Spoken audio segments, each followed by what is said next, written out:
Yellow, this is the ADLR Podcast. We've seen almost everything there can possibly be seen over the winter break. That and more.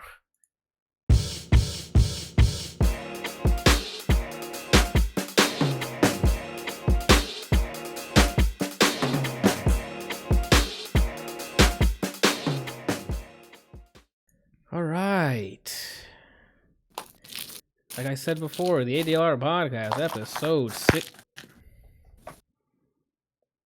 ADLR Podcast, episode 76.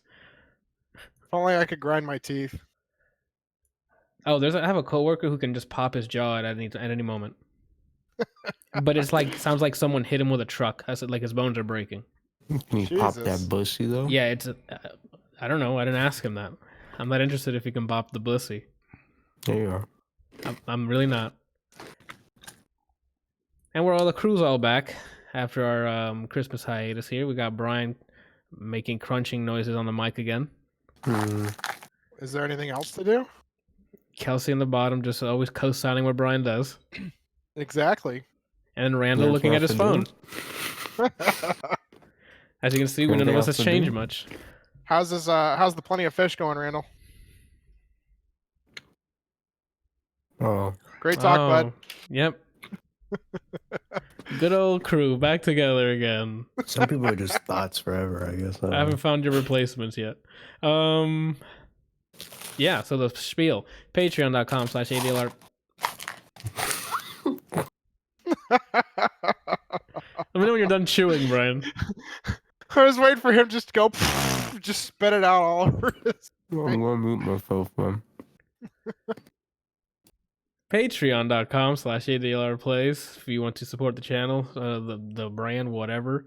You get the shit show. The shit show that is this podcast and other Let's Plays. You get it like the videos early, about a couple days. So the podcast comes up on Fridays, but you get to listen to them as soon as we're done recording here because I upload it or encode it and upload it right after this. Video and audio, depending on your paying tier. Extra Life. I re-registered for 2020. Same goal, 1,000 for the year 2020. You can go to adlrplays.com for links to it, or if you're in the chat right now, you can do !Extra Life, and it'll put a link to the direct link to the page. What's wrong? What's funny? Just Dayton says to Brian he needs to slow down on that food. Brian goes, "Are you body shaming me?"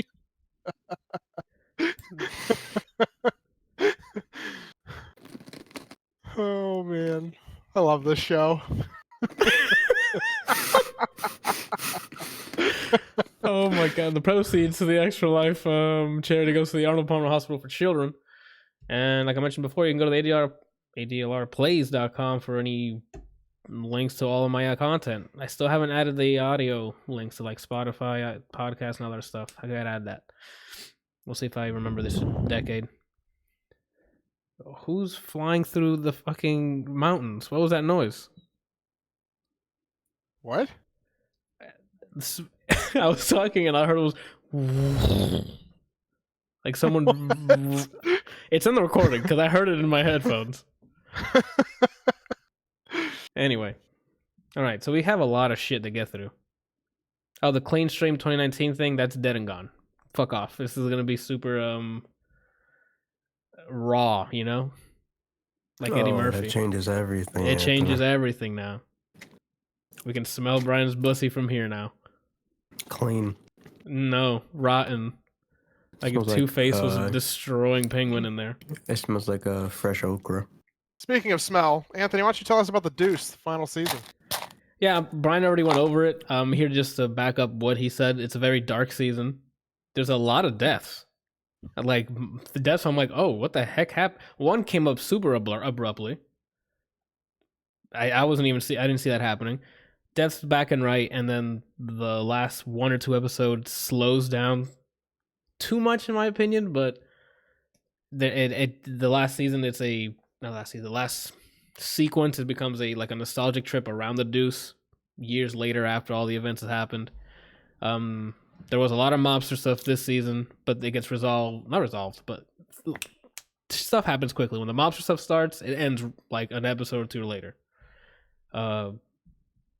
And that's about it. Yeah, the show was cool. I don't know if this was like a situation where they were canceled or what the case is, but it felt like it was like stuff was happening so quickly that it was like the beginning of Star Wars.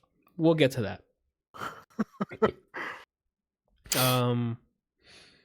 But yeah, I recommend it. It's only 3 seasons now. It's a nice little story about a block in New York in the span of the 60s, 70s, 80s, and then for the last episode, it shows you what it is life now in Times Square. And that's, I mean, Brian, I don't know if you have anything else to add after you had weeks to nest in it. Really think it over. Already. Watch it already? Watch it already. Okay, for those who haven't seen it. All right, I grouped up all my TV stuff so I can just get the TV stuff over with. Oh, what I did was I forgot that this like document existed until like lunch, and so I looked at what we did, you and I did, and I just copied it and then I added a movie. Oh my god! Really putting in the work there. I mean, to be fair, Kelsey literally, as he was in this podcast call with me, filled his out. Yeah, because I saw his empty when I did mine. So anything that I did that it's not on here is just like I did this, and then move on. I mean, I really didn't do anything over Christmas break. I tried to just relax and do as little as possible. Yeah, same. I guess we can get into that. Christmas passed, New Year's passed since we last spoken.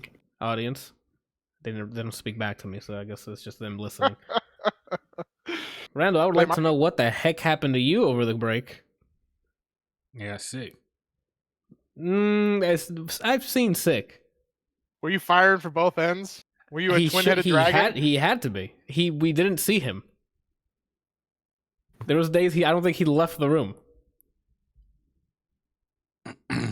What did you end up having? I don't know. Death. It started out. It started out with Whisper. a fever, and then night like normal. It gets worse after you go to bed. So the next morning I woke up, it was just really bad. Like everything hurt. My temperature was up really high. I couldn't breathe out my nose. And it's actually pretty funny because I was on the phone with my grandmother the day before this happened. Talking about how I haven't been sick in a very long time. No way. And as soon as I said that, I got sick. I think she cursed you, that's why. She was like, oh, that boy thinks he's so cool not getting sick. Well, here's this. Wham. Yeah, I kind of feel like I should have never said anything. You tempted fate, Randall. What did you learn? To keep my mouth shut. You just gotta, take the good with the bad sometimes. Don't even talk about the good. Just talk about the bad, But yeah, that's pretty much it. Like it was bad, man. I was too tired, fatigued to do anything, so I slept most of the time. That's how I know when I'm really sick is when I can't even eat. So that's probably why you didn't see me that much. Because I didn't have any energy to try to eat. But when I started getting better, then I started getting hungry. So aren't you supposed to eat something while you're sick so to help combat the sickness? Yeah, It's usually tough though. You are. You're supposed to. Usually you don't get hungry, and then you. At least when I get sick, sometimes I just feel nauseous from eating like one bite. Oh, Yeah. I don't know about him though. No, that's kind of what happened. So the day I went, where did I go? I think I went to what's the place called? Ethos? Walgreens. Oh, it was that day that you and your girl and I guess Brian was in the back. Yeah, I had just came back from somewhere and you was like, "Where you going?" Somebody had to hold the camera. And I was like, I'm going to Walgreens. That day I went to go get Theraflu and we were in the car. We were driving. I think ramen. Yeah. It was ramen because after that the pantry was filled with some ramen. So I'm like, all right, I'm starting to feel better. So let me try to eat something. Not too heavy. Yeah. And I ate it. I was fine. And I was like, okay, I must be getting better. Maybe about 15, 20 minutes later, I'm like throwing up. Oh. So I'm like, okay, then I guess I must not be better. So then I went back to sleep and went back to the routine. And then a couple of days go by again, and I'm starting to feel better because I had been taking the Theraflu. My nose is starting to clear up. I have a slight fever, but my body isn't hurting anymore. So I think I tried the ramen again, or I might have tried something else. I can't remember what I tried, but I ended up throwing up again. Okay. So yeah, that's what my exact reaction was after I threw up. I was like, okay, Yeah. all right. So This is gonna be a long haul, though. yeah. So at this point, I'm like literally trying to because I know, you know how when you get sick, you know the process of your sickness, Yep. because it's usually the same all the time. Yep. So I'm like, okay, I know what it's like when I get sick. I know when I get sick, if I blow, like if I like go like, and I feel like something at the roof of my mouth, I know that I'm getting sick, which happened. So I was like, okay, check one. Then I got the fever and all that stuff like that. Okay, this is usually what happens. Yep. Then I can't breathe through my nose, and usually my throat start to hurt. I got the curveball because my throat wasn't hurting, but I still had the runny nose. Yeah. Usually when I take Theraflu and drink some tea or something like that and just sweat it out and stay in bed and sleep, usually I can get over a cold, and no matter what it is, I could get over a cold in like 2 days. But I don't know what this was. It seemed personal. It came to play. So as you can tell, I was like sick the entire holiday. Like that was the worst. Like Yeah. my like, whole vacation down the drain. They literally, that's what it was. And it wasn't like, oh, you're just laying there. I think it was December 30th. December 30th. I came down because I think Janina was working. Brian and my mom and stuff weren't coming over that early or whatever. I sat down and played Control. To the point where I was like, I'm going to get this achievement points. I'm going to max this game out. I'm out here. And as I'm playing Control, I hear him dying from here. I'm like, is he vomiting all over the ground? Like, it's vomit that I'm here. Like, but it's in his room. So I'm like, if he opens that door and it's just a tsunami of vomit coming out. Oh, that's so gross. It was like crystal clear. And I'm like, oh my God, I want to help him. But what if I open the door and it's just... Or it would be one of those moments where he's like, the trash can's full, I gotta go to the bathroom. You like go in and like, hey man, you okay? Just like the action. Nah, it would be more like if I opened the door and he was asking me if I was okay and I was rushing to the bathroom, I would probably end up knocking him off the balcony. Yeah, I'm like, oh fuck. Oh my gosh. Okay. Dang, that's what we had. My cousin came over and his wife with the newborn for Christmas and New Year's. Who else was here? I kept hearing somebody talking about Vegeta. My coworker named Michael Master, and his I was gonna say his wife. Wow, his girlfriend came for New Year's Eve, and he's a huge Vegeta fan. So Brian and him bonded over that. And then I think one of them betrayed each other when they said they don't like something. I forgot what it was. I don't remember, but they were like really close, and then something happened, and then they're like, "Oh no, you traitor! I'm the real Vegeta." And then they fought each other for 20 minutes. Did somebody fall? Grandma fell. Oh my God, dude! Okay, yeah. Grandma fell? Yes, she was wasted.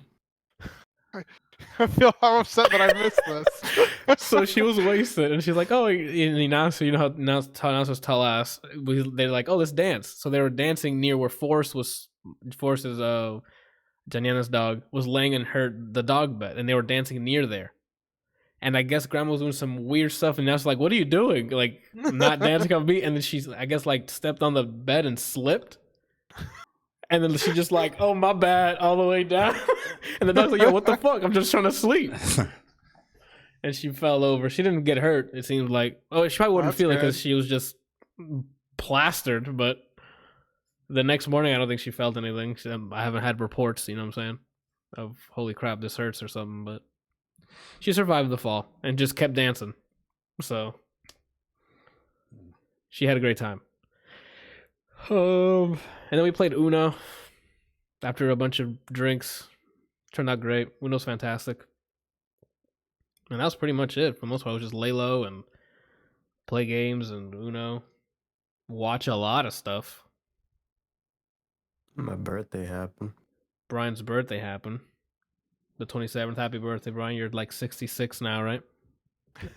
I completely forgot my birthday happened until now. Huh? I completely forgot my birthday was a thing until now. That's your fault. The heck? Hey, fuck you.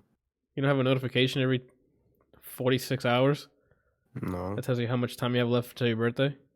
The day I worked on my birthday. They didn't even bother telling anybody. I completely forgot. I messaged you like a boss. Yeah. Ooh, get him. Ooh.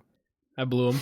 So then we, Yeah. after that, I guess we Such gotta good go down. boys. Yeah, right? I think I did there. We saw a movie called Good Boys. I was like, look at Kelsey on this game. He's like, I don't have anything on my list, but I'm gonna get these transitions if my life depended on it. Oh, Gotta no, be a no, good no, co-host, no, man. no, no, no. Gotta He has stuff gotta on his offer list. something. What happened, Brian? He has stuff on his list, and me constantly not believing anybody. The rest of that home is alone. That's what it is. We actually did watch Home Alone over Christmas. Oh shoot! But let's go with Good Boys here. Randall, you ended up we saw it on different occasions. I saw it while you were in hibernation / the hyperbolic time. No, what is it? What's the pod Detox. the pod in Dragon Ball they The used to heal? hyperbolic time chamber. No, the pod that that Vegeta Goku used? healed up while Frieza was destroying everyone. I Oh, On don't think Namek. they named it. They didn't name it. That little pod that healed him. That's what you were in. I don't think the hyperbolic time chamber heals you. No, it No. technically does How? to an extent because if you think about it causes everything to go faster, so you would just heal naturally at a faster rate. But I thought in there it takes longer. So I mean, on the outside world, Yeah. it'd in be there, going it's faster. Like a day in there, it'd be like a year or something outside Yeah. of it. But I No, don't no, think it's you other way healing. around. Yeah, a day in a the day real in world. there, a day in the real world is a year in the hyperbolic time chamber. So Yeah.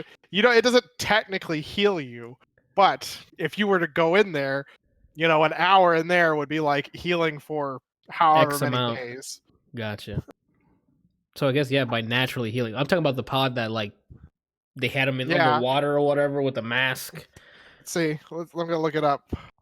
All right, well you look that up. We can talk about Good Boys real quick. Good Boys. Where to start? A comedy about 3 kids in middle school, elementary school, really young kids.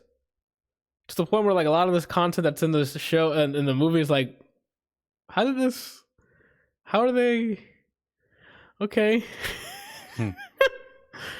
So the plot is the 3 kids are get invited to a party, and there's going to be kissing there because they're little young kids. They haven't kissed or whatever the case is. They're going to kiss, right? There's going to be a kissing party for these kids, and they want to know they want to learn how to kiss. So one of the kids takes a drone of his father's and tries to snoop on the neighbor who had a boyfriend at the time, whatever, and they wanted to kiss.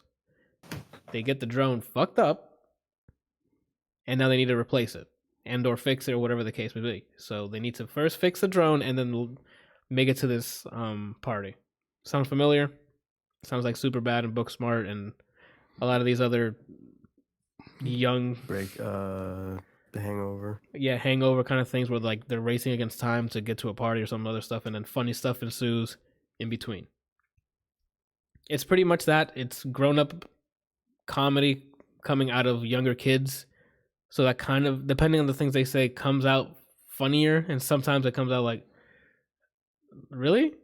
Like it seems like it's still too mature for the kids to say for it to be believable. But I don't know. I thought it was a pretty funny movie.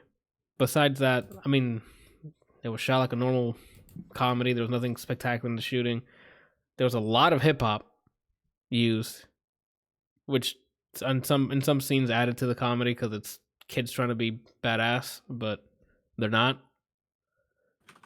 What else? Dialogue. The dialogue was really good. The writing was funny, and these kids can deliver a lot of these lines pretty well.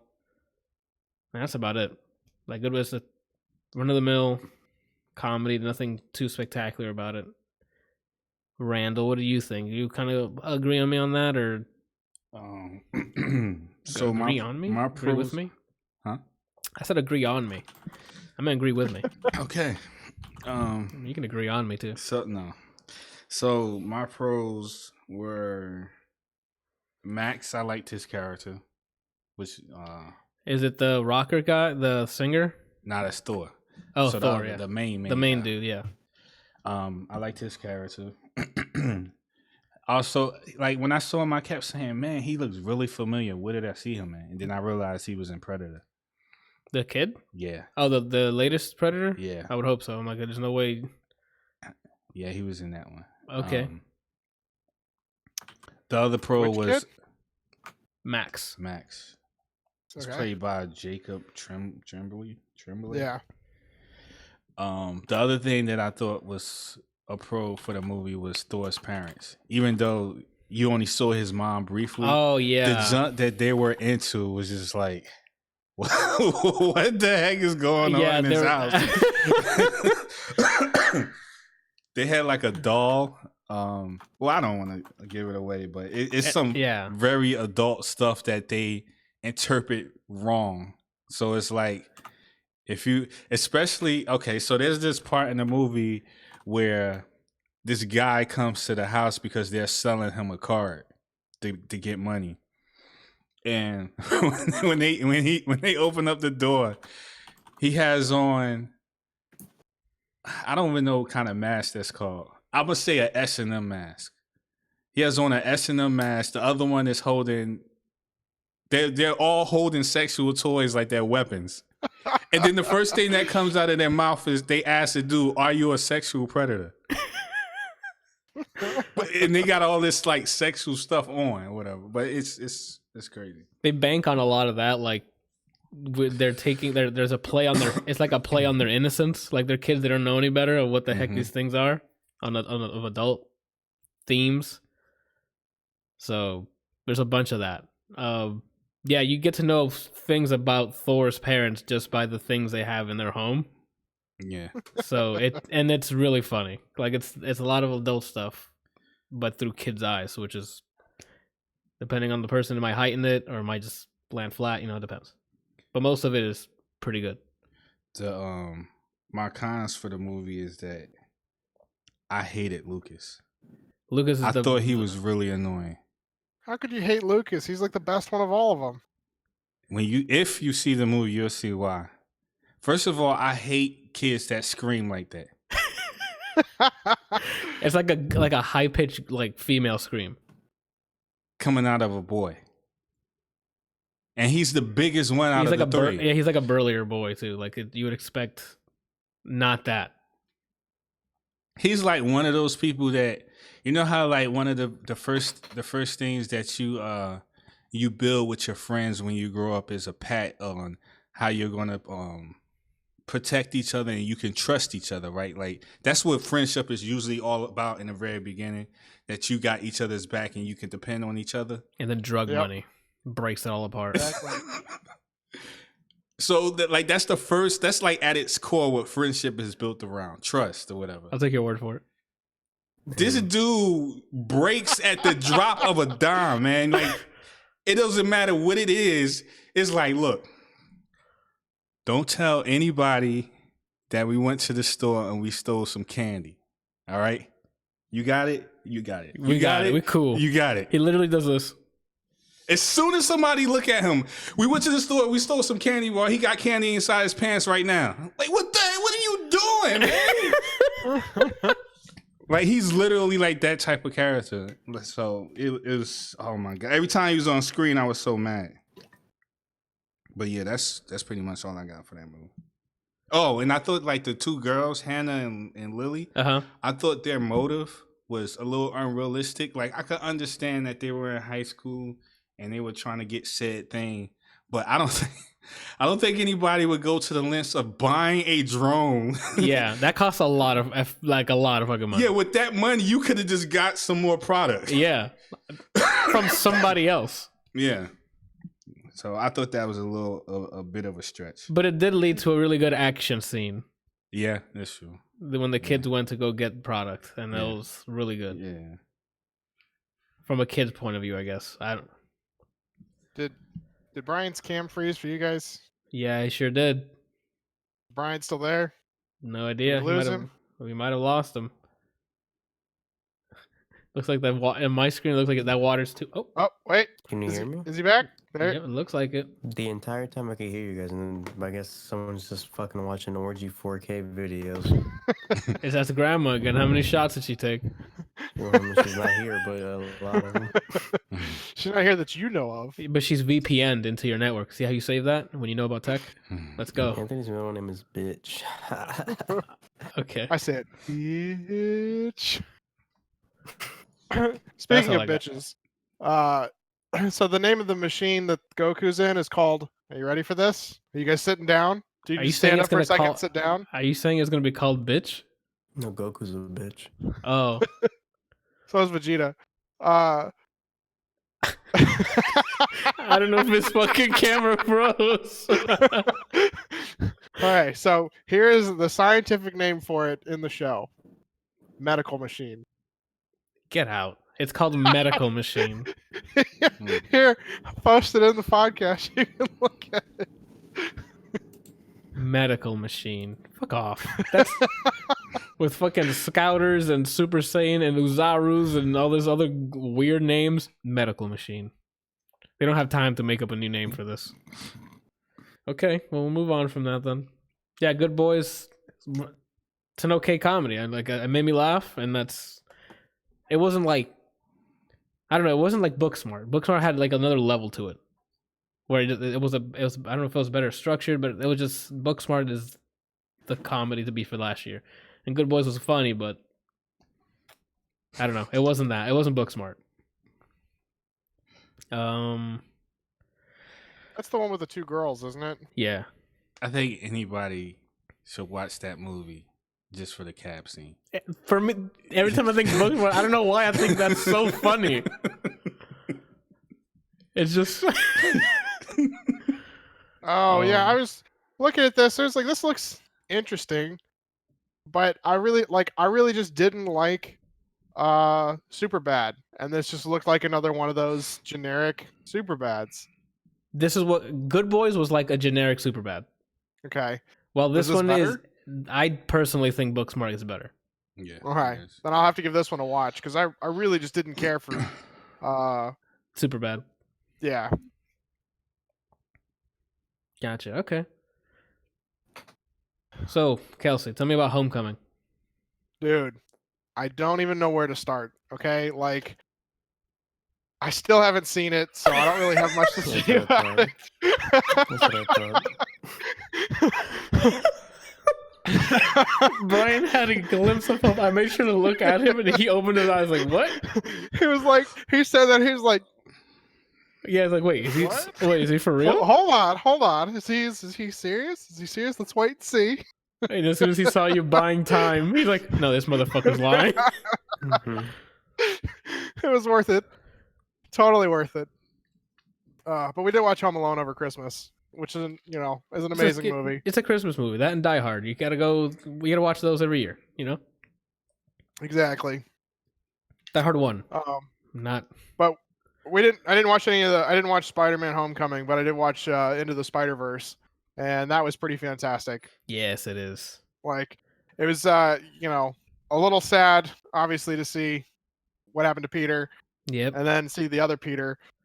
But the other Peter is played by, and we were talking about this earlier, Jack Johnson, who Mhm. plays Nick from New and- Girl. New Girl, yes. And then that guy just screams that character. Yeah. Like, I picture, like, if I ever met him in real life, it would just be Nick. Like, that's Yep. just who he is. Mhm. But it was a pretty fantastic movie. Was really excited to finally get to see it. Yeah, I mean, at this point, all I have is good things to say about it. I fucking love that movie. Like animation, audio choice. Like I listen. One of the songs I listen to on repeat while driving Forza Horizon. So music's great, animation's fantastic, story's greatly structured. The characters are all each hilarious. Nick Cage did great. That's not something I would say out loud normally. Oh, speaking of Nick Cage, okay, Nick and all of us usually pull a prank on Adam, on my brother, for with something to do with Nicolas Cage. At one point when he was living with me, I installed a plugin on his browser that anytime he pulled up a picture, it just replaced it with a picture of Nicolas Cage, regardless of what it was. No way. Right. And so like we were like talking and we were sharing all these pictures, and I mean he's sitting 3 feet from me. And so I would like click on pictures and we would just start sharing pictures of random shit. Uh-huh. And he'd pull it up and it'd just be Nick Cage. And he's like, what the fuck is wrong with you guys? He's like, why do you keep doing this? And I was like, what are you talking about? And he's like, every picture you guys have posted is a picture of Nick Cage. No, it's not. He's like, yeah, it is. Like, look, dude, I don't know what the hell's wrong with your computer, but this is what the actual picture is. And like showed him me pulling up the same picture, and it's like a picture of cats or This Week in Science or something. Like it has nothing to do with Nick Cage. And he's like, what the fuck is going on? And finally, I had to break down and tell him like we installed a plugin on his computer because he was getting angry. And so for Christmas this year, Nick messaged me and was like, we haven't pulled a prank on Adam in a while. We need to do something. And I was like, we should get him one of those pillow covers that are sequenced that you can like smear one way or the other to do Nick Cage. And they had some. And like we had planned this out a couple weeks ago. And then I messaged him and I was like, yo, have you ordered this yet? He was like, fuck, dude, I forgot. So I got on Amazon. I was looking for anything that was left in stock that would be here before Christmas. Yeah. And I found a gold version. And it got here while Adam was here. And like I opened it in front of him and then realized what it was. And then like ran into my room and threw it somewhere so that he didn't see it. And then that night, I like sequenced all of it so that it was a gold pattern. Yeah. So he doesn't know what the picture is. Yeah. And so then I wrapped the whole thing up and I gave it to him and I was like, this is from me, Shannon, and Nick. And he's like, okay. And he opens it up and he's like looking at it. I swear to fucking God, if there's Nick Cage under this, I'm gonna kill you all. And Shannon recorded it. And he's just like sitting there like, oh my God. And so he like, held it up on his chest and sequenced it down. And sure enough, Nick Cage is like on the other side. He's like, I hate you all. Oh, that's great. That's a fantastic idea. I've seen the ones where it's Danny DeVito on the other side of the sequence. I don't know if that would have been better if we had gotten him something other than Nick Cage. No. Just to be like, him expecting it to be Nick Cage and then it not actually being Nick Cage. Like, if there's I don't think there's anything that he hates more than Nick Cage. So no, there's not. He absolutely hates Nick Cage. Then there we go. Then that is the epitome right there. That's fantastic. That's a good idea.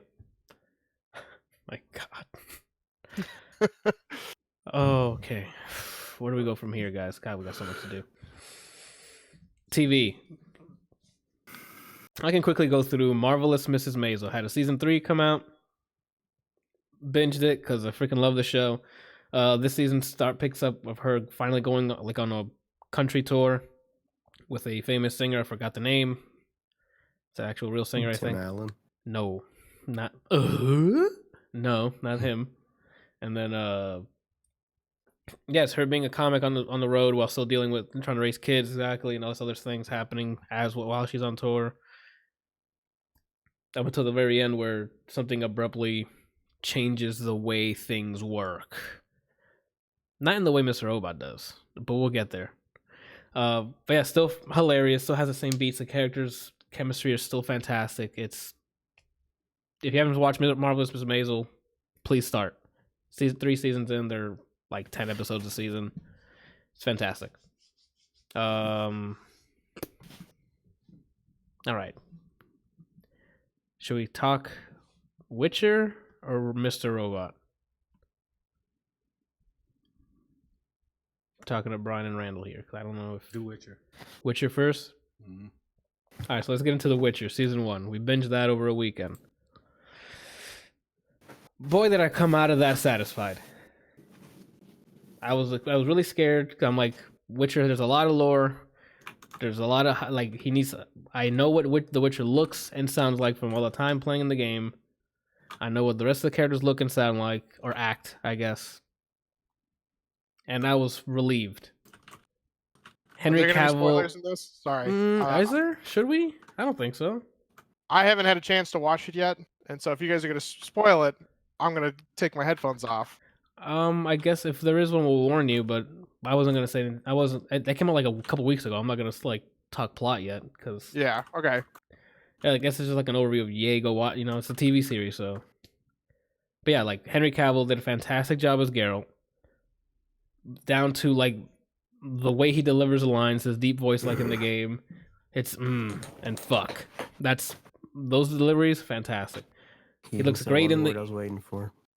Yeah, I know, but that's maybe next season if they get it renewed, which I don't see that not happening. So, what was I talking about? Yeah, Cal looks great in the suit. He like his mannerism seems very stiff, just like in The Witcher game. Dialogue is on point. A banging song, like one of the bards made a song that just can't get out of my head. Yennefer is great. The costume design in this game in the show is fantastic because it kind of resembles the type of things that they would wear in the game. I haven't read the books, so I just know what's in the game and what I've seen. Great job with the hair too. Like she has the big fluffy hair. Like everything looks and sounds like how I would think it would be in live action, even plot wise. In terms of like, now I'm not gonna spoil it, Kelsey. Don't worry about it. I'm talking about plot structure. When you're following Geralt, it's like if you're doing a side quest in a game. It has its begin like the episode has its beginning and middle and end. That's like same as if you're doing a side quest, but in The Witcher, the side quests are like written like done with care. So like they have like their own. Each side quest has their own like little story arc, and you're like, oh, that's what happened, and it always ends up being some crazy stuff. But yeah, all in all, the characters they showed, I liked all of them. Even the bad guys were like written out right. I mean, they have great source material, I guess, because everything I saw, I enjoyed. I'm watching it for the second time now because Janiana hasn't seen it. So while she's watching it, I'm playing like Red Dead on Stadia. So I'll look up and rewatch some scenes. Y'all know what I'm talking about. And then, yeah, so far watching it a second time, I'm like, yeah, this is just a solid season of TV here, and it wraps up nicely. So it gets you excited for the next season. I highly recommend it. Let me back up. The one thing is that the show presents itself as if you know things from The Witcher already. They don't do a great job of explaining a lot of stuff that's pertaining to, that happens in there. So they take it as if you know that the viewer knows some things that are happening in the Witcher world. Like they'll mention some stuff, they'll explain a little bit, but not to the point where you completely grasp it. I don't know if that's done on purpose so they can continue to expand on it in following seasons, but not that someone who doesn't know anything about The Witcher won't be able to follow it. But if you do know things about the show or the game, I haven't read the books, but the game, you do get a little bit more out of it. You're like, oh, I know what that is. Oh, I know what that's, or why he did that, or et cetera, et cetera. Like when he's drinking a lean, and I don't know what that is. It's not lean, Randall. It's cat's eye. It's clearly lean.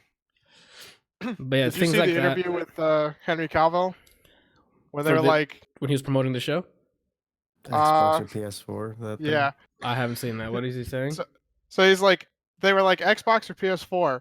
He's like PC. Like there was no stutter or anything. He's clearly the best fit for this role. Yeah, he is the face of PCMR at this point.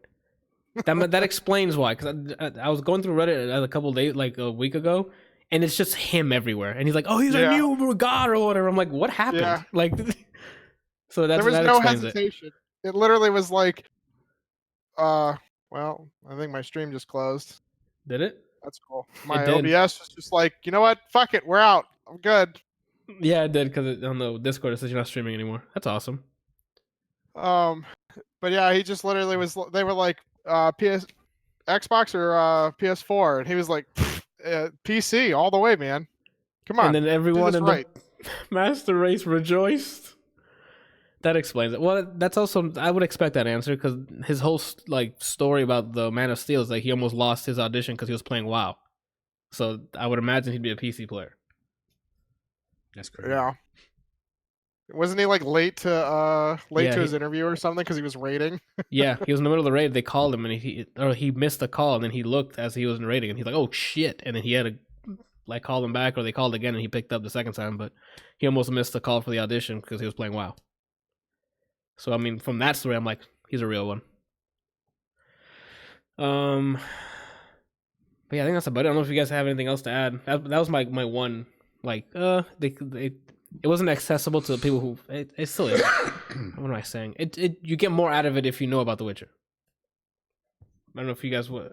I like Geralt because he was mysterious and like the whole thing that y'all was talking about where he goes, all that stuff like that. I liked it because it reminds me like if I was a character in the game, that's probably how I would be. Just like, very minimal, but without the cursing. With just the grunts and stuff like that. And the only thing that I could say of that, a con that I didn't like, or it has nothing to do with the show. The show was done right. If anything, it's probably a nod to the actor because he was doing his job. But I think his name is Jasker. Jess the Bard, the one who's singing. I can't stand him. Why not? He was great. The Bard's the best part, man. He's super annoying, man. Like there was so many times I was like, if I was, I would have stabbed him by now. Well, I mean, when they first meet, he starts following him. He punches him in the gut. Yeah, like I co-sign all of that. That's okay. Yeah, he deserves. Well, because he plays like a very energetic bard. Like Kelsey, you've seen bards. Like they like to sing. They like to be energetic. That's him. So I'm okay with the being energetic and all that stuff like that. It's just I don't know. For some reason, he just comes off as very annoying, man. He's like a fly. That worked. Okay. But besides that, everything was golden. Yeah. Like when I'm rewatching it now again, and I'm like, yo, this is just good. This is. I don't have much to complain about, you know. I like Yennefer because she came from she went to being powerful, but she came from like being very vulnerable and what's the word I'm looking for? Outcast. Yeah. And to see her now is like night and day. Yeah, she has quite the arc, and they do a great job of, even though it's. Kelsey, have you seen Dunkirk? I don't think so. Okay, well, this show is shot the same way Dunkirk is, where if you're gonna watch it, keep in mind there's 3 timelines happening at the same time. Oh yes, I've heard about this, where they like show like a single day from each person's perspective for a week or something, and then yeah, but it's taking place in different times. Yeah, similar, the way Dunkirk is shot is the same way. Gotcha. But the difference is here is this TV show, so they have time to make it flow nice in a way. I didn't like it in Dunkirk, but here I think they did it in a very tasteful way, and it leads up to the end where everybody's timelines join together, and you're like, "Oh crap!" And it's a nice wrap up for the season. Oh, the one other thing I don't like is how I feel like some of the mages were doing things recklessly. Yeah, it's like if you're gonna perform your skill, like don't do it where you can easily get stabbed or something like that. Okay, Brian. I mean, you haven't said anything for this whole thing. This is kind of your wheelhouse here since you played all 2 of the Witcher games. All 2 Witcher games. They do a good job respecting how dark of a world that the Witcher is, which I enjoyed. Geralt or Henry Cavill very good job as Geralt. I think that they changed that he has a British accent. I think they did that just so it makes more sense for whoever's watching. It's like a newcomer. Always like, oh, British. Hey, fuck off. It's like glued in there. The only thing I can nitpick is, and because I played the games, I didn't read the books. I don't know if the description of said characters are the same between the two. But some people look nothing like they're supposed to look in the game. Some people are supposed to be redheaded people. They're in the show. They look Indian American. Yeah, I don't know I don't know how they were described in the books. So maybe the game is wrong, or the game took like creative freedoms. But from the game to the show, there's some stuff I'm like, oh, that doesn't look like the person. But I don't care because they still acted like the person. So I was like, okay, I'll buy it. Any complaints that I have are just nitpicking because I played the game. But I mean, I thoroughly enjoyed my experience with it.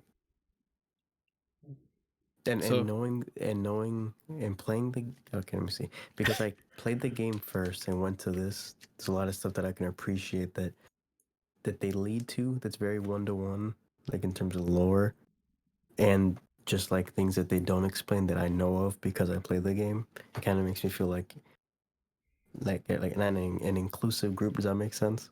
That I get more out of the show, and I think to what you said, where if you said that it wasn't like welcoming to people who haven't played or don't know anything about the Witcher world. Yep. I feel like it's the opposite. It's to get you to get into the world, where they leave something on like, what, and then they'll either read the books or just play the games because they or go it's Google like a it. tease. Yeah, this show's like a tease for the other mediums, I think. I'm glad to hear that it actually is like. It's dope, man. You know. Like I was really like at first I'm like, oh, Henry Cavill. They showed a picture of what he looks like, and I'm like, okay, this is gonna be good. But then I didn't hear like a lot of rave when it was coming out and stuff. And after it came out, so I'm like, I don't know. And then we just sat down and watched it one weekend, and I'm like, this is great. Like I don't know why no one's just making like a huge, or I just didn't come across a lot of, hey, go watch The Witcher now because it's fantastic. And I'm like, yeah, people go watch The Witcher. It's great. That way they make more shows. Go watch The Witcher. Like Kelsey, next week I better hear, yo, so I watched The Witcher. He hasn't even seen Homecoming. But he did see Into the Spider-Verse, and that's a really good movie too. Got him there. All right. Got him there. I wish we had clipped his face when I was like, dude, I don't even know where to start. That like twinkle in his eye when he's like, and then the sudden sadness. Javi's an editor on my channel. He can go back and make a clip. Is he even in here? I have no idea. He's in here. Where to go from here? We got a lot to get. Oh, Mr. Robot. All right. So after our last episode, the finale for Mr. Robot aired. And boy, did I just want to get on here and be like, if you haven't watched Mr. Robot, watch it. Every season, by the time we finish, I'm like, this Mr. Robot season is going great. If you haven't watched it, watch it. You have no excuse now. It's over. It's 4 seasons, 40-ish episodes, probably. A little more than that. Between 40 and 50, I guess. You know what's funny? You know how you enjoy a show or you miss a show? When you just start looking for any kind of media on like YouTube pertaining to the actors or just the show itself. Yeah, man. I've been on that binge before. That happened to me for Breaking Bad.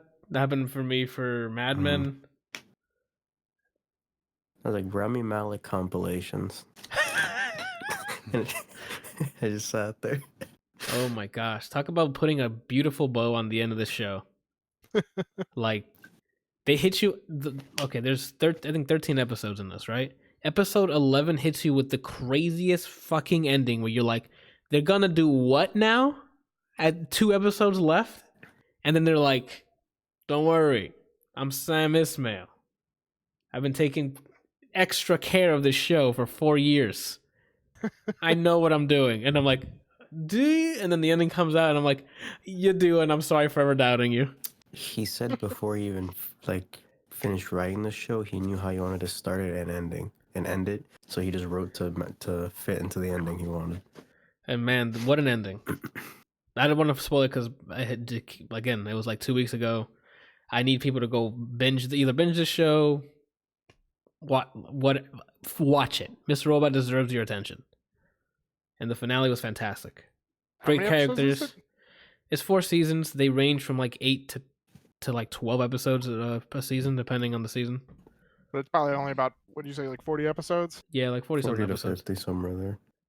The one thing that I know there's the season 2 seems to like steer people away from it because it's very slow, but it's all a build up to the end of season 2, where you get quite the plot twist where you're like, oh, and then from there it grabs onto you and just doesn't let go until this finale, because it just the stakes keep getting higher and higher and higher. We start losing people left and right, and the pressure is on. There's an episode in this season where the main characters don't speak at all. The only dialogue is at the end of the episode when he literally said, "Okay, let's talk," and then There's credits. Two lines. Yeah, the beginning is we're not gonna. It's the same character saying we're not gonna talk or something like that, and then it ends with character. Oh, it's somebody else. It doesn't matter. The point of it is one sentence in the beginning, the end they say, "Okay, now let's talk," and it's almost an hour of just you're clenching your asshole making diamonds. Like that's it, and that's just one. Yeah, like that's one episode of the season. The season opens with a loss, and you're like, "What? How? That's not real." And then later on, they make you question if it was real. So you don't know what the fuck is going on until at the end, he's like, "Don't worry, believe in me." And I'm like, "But should I believe?" No, you should. And I watch it. Oh, I should have believed in you. I'm sorry. It's great. The end of the episode 11 and in the episode 12, both me and Mom were like, "Yo, what the fuck's going on right now?" And that was on purpose because everyone was thinking, okay, so that did work, and now this is where we're at. So they have to wrap up that whole arc of now we're in this thing. But then he's like, "No, it's called a bait and switch," and then he does it so nicely. Everything is great. It's just great. This is just me saying watch Mr. Robot. Randall, did you watch Mr. Robot? You did. Why? Because I told you to. Kelsey, you need to watch Mr. Robot. Everyone watch Mr. Robot. What's it called? Mr. Robot. Spider-Man Homecoming. Yeah. Okay. Spider-Man Homecoming episode 1. Oh my gosh. So, and we're talking about the Amazing Spider-Man, right? Yeah, with Andrew Garfield. Yeah. I had to load. There's been so many Spider-Mans at this point. I'm like, who is the one in that one? Oh goodness. So my yeah, I've been cogging the spotlight here. Randall, which my pros for the you have to speak when you speak upward. Yeah. My pros for the season were like, so I put the complexity of Elliot's characters and having the viewers follow one side most of the time to find out he wasn't who we thought he was. Yeah. So that plot twist. And then the other pro that I put was suspense. They did a great job with suspense and cliffhangers. Yeah. And notable ones I put, not divulging any detail, but the one with Dom, Darlene, and Janice. Ooh, yes. The one where Darlene said she spoke to Elliot, and Elliot was looking at Mr. Robot, and she like, when did the fuck did that happen? Yeah. Did you speak to her? Yeah. There was another one, but I can't remember it now. But yeah, that was the only cons that I have is I thought the Vera episode was great too. Oh, that's what it was. The White Rose sitting there doing the makeup. And then just finishing up. The ending of that, was really good. So the cons that I have was I actually can't say. Yeah, their story related. I'm just gonna say that I was the female cop got better closure. Dumb. Really? You guys, Yeah. you weren't happy with it? I didn't want to say I the name. enjoyed it. I thought that was perfect for her because, like, after season, during the season 3, that's when her life, like, it's on high alert. She can't sleep because, like, it's in it now. Remember what happened to the dude? Irving was like, let me slash those prices, you know? Yeah. Started reading names. Yeah. Like that. I thought that before that, I thought that she had a bit too much plot armor on a specific episode. Yeah. But besides that, I liked her. Her like resolution, that she had me tense. I'm like, is this gonna happen or is it not gonna happen? Yeah. And then, I hate the whole near miss stuff. I'm getting tired of that, man. Like, come on. Like the whole time, I'm like Brian said, I'm like, you was there. Anthony. Yeah. I'm like, is she going? Are they going to? She's going to go back, and then you just see this girl go to the bathroom, and she just happened to come as soon as she leaves. Yeah, Are dude. you kidding me? Go back out there. You ain't got to be in the bathroom. Go get back in line, man. once I saw when she came back in, my reaction was, oh well. Yep. That's the same thing. I'm like, I gotta let go. Oh my god, let go. I can't. Right now. Nope. I can't spoil that. Let it go. I thought that when after I thought that Come she on. was gonna. I thought Darlene was gonna get her composure back, and And then then she was come gonna go back. back to the line. Same, but she took too long trying to get her composure back, and then she decided to stay. Anyway, it's now that we're just destroying the plot now by the end of season 4. It's just too good because you need to watch the show. The standout episodes to me were when they introduced Olivia, and then the play episode. That's the It's Vera broken episode. down into acts. Yeah, I Mhm. know what it is. That's why I agreed with you. What was I gonna say? Another thing another thing that I've probably already said before, but the accuracy in terms of technology in this show is bar none. The hacking isn't garbage Hollywood 80s. I'm just gonna hack into your mainframe, clickety clack clack. No, they actually using actual Linux commands, like legit things. Have you Yeah, but- seen Hackers? Yeah, But they it's didn't do this, though. literally the polar opposite of hackers. Anthony, Oh, they didn't do this man. though. Shout out to Vinny Caravella from Giant Bomb. But yeah, I have nothing but positivity, dude. Like I was so happy with the end of this finale. Like I'm happy in terms of like they did a great job, and then just destroyed because I'm like it's over now. I don't have this show anymore. That's why I haven't finished Legend of Dragoon. Okay, I guess yes that does apply, but it's that feeling afterwards. You're like, gosh, man, I just want to keep watching more of it. Exactly. There's lots of TV shows that I've watched that I'm like, dude, I could watch this for the next 100 years, every day of my life. Like if I could just see a little bit more about like what goes on in their life.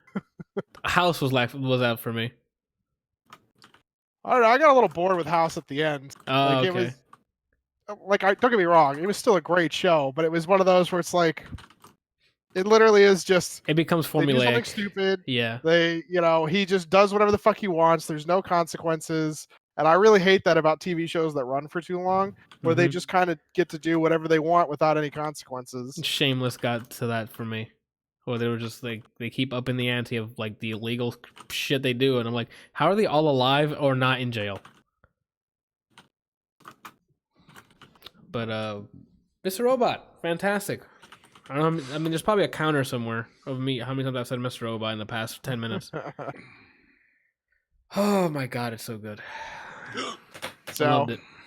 random side note, I don't know if you guys saw, Iran has struck back at us 10 missiles to a U.S. military zone in Iran.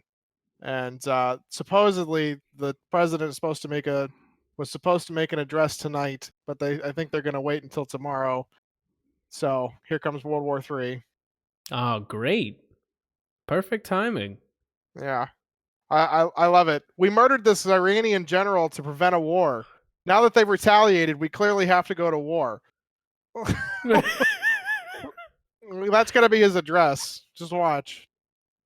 I'm waiting for him to just go on there and get out there in like in a military outfit and try to rally the troops that way. Hmm. You know, Awesome. everybody's taking bets if he's going to stay off Twitter tonight. I doubt it. Yeah, I doubt it. He'll be on there. Yeah, there's no way. Why he never stayed quiet before. No. So why would he now just start? Great. 2020 is gonna be great. Oh man. Speaking of great, it's gonna be great. Star Wars, The Rise of Skywalker. Now, who wants to start here? Because I don't really have anything good to To say. be quite honest, I feel like we should just skip over this. So what was better, it's The Rise of Skywalker or that kid that you can't stand in Good Boys? Good question, Randall. Lucas was the name, I think it was. Yeah. I mean, Javi said he's ready for war. I'll bring my Switch. Lit. That's what I'm gonna be with Javi, just playing Switch until we just get blown away. Go ahead, Randall. I mean, I can't really compare an entire movie to one kid. And I mean, regardless of the fact, it's still Star Wars, so I'm probably going to pick Star Wars. All I'm gonna say about this movie is that it made me realize that Star Wars is space Fast and the Furious. And that's all I'm gonna say. Okay. Okay. I'm assuming that you're talking about Fast and the Furious after Paul Walker died. No, all of it. It's just Fast and the Furious. It's just Fast and the Furious, the brand. But Fast and the Furious was good until Paul Walker died. Mm-hmm. Yeah, but good to a point. Like the original is still yeah. Like the original. Okay, you know how you like the first one's good. 4, 5, episode 4 and 5 were good, were they not? They were good. And then 6, in my opinion, started going, what the hell happened? And then 1, 2, and 3 came and just put the nail in the coffin. That is the Fast and the Furious. You mean 4, 5, and 6 were the good ones? 4 and 5, 6, I didn't really care that much for. You didn't like Return of the Jedi? No, it's for me. The new original trilogy now is Rogue One, New Hope, and Empire. And watch those back to back. You'll probably cry the entire time, dude. And to add to the Fast and the Furious analogy, my favorite Star Wars movie is the standalone Rogue One. My favorite Fast and the Furious is Tokyo Drift, the off one. Well, it's not off. It's part of canon now.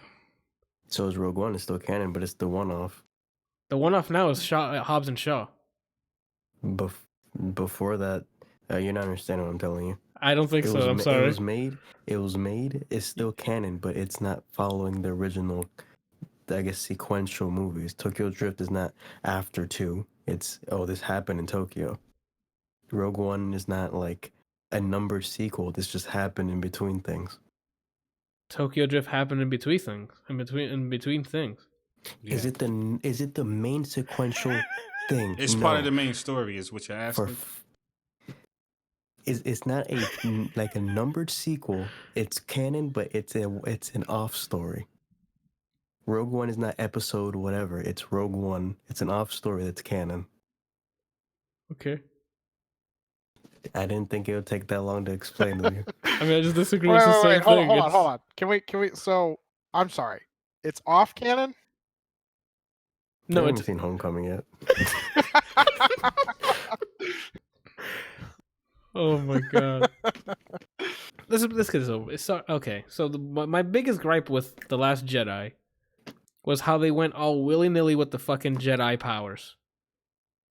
And most of everyone's defense is, but the Jedi can do so many things that they said in the expanded universe that's not canon anymore.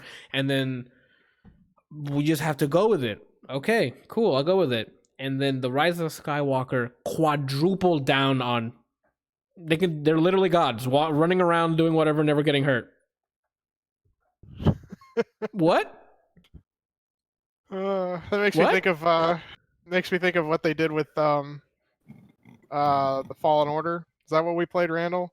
Mm-hmm. Where the Night Sisters could basically kind of do whatever they wanted with the Jedi, with the Force.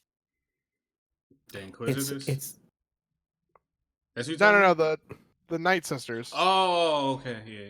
They could like teleport, disappear, make things, create shit. They treat Jedis and Sith like Shonen Jump anime protagonists and an antagonist. Where like whenever they want, they can do X thing because they're that person. Yeah. Hey, Yeah, you're gonna die. You're not anymore. yeah, Hey, like this thing that we set up in the story, I'm going directly at Naruto. If you open the last chakra gate, you're gonna die. No, I'm ET now. You're good. Don't worry about the years of lore we didn't know. You're good. that's what I didn't like. They're just threw any sort of stake in the fucking movie out the window. They made a point to look. I can heal a worm. That's them looking at us like, don't worry, no one's dying, and she's just healing everyone left and right like a fucking TF2 medic.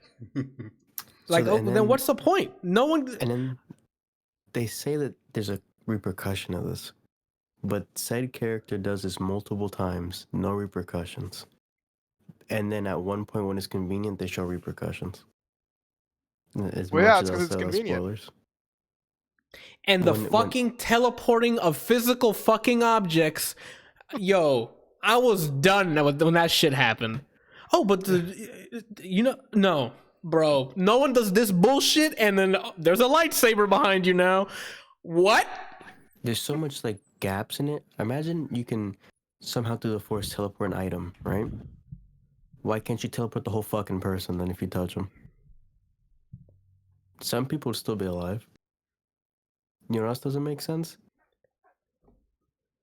So you know how in Avengers...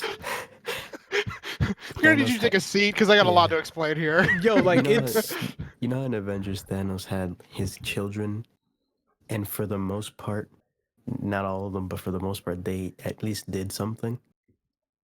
Now imagine a parallel story where you see his kids, and all they do is see other people. Like they show them, oh shit, they're here, and this is what they do. Cut to the next scene.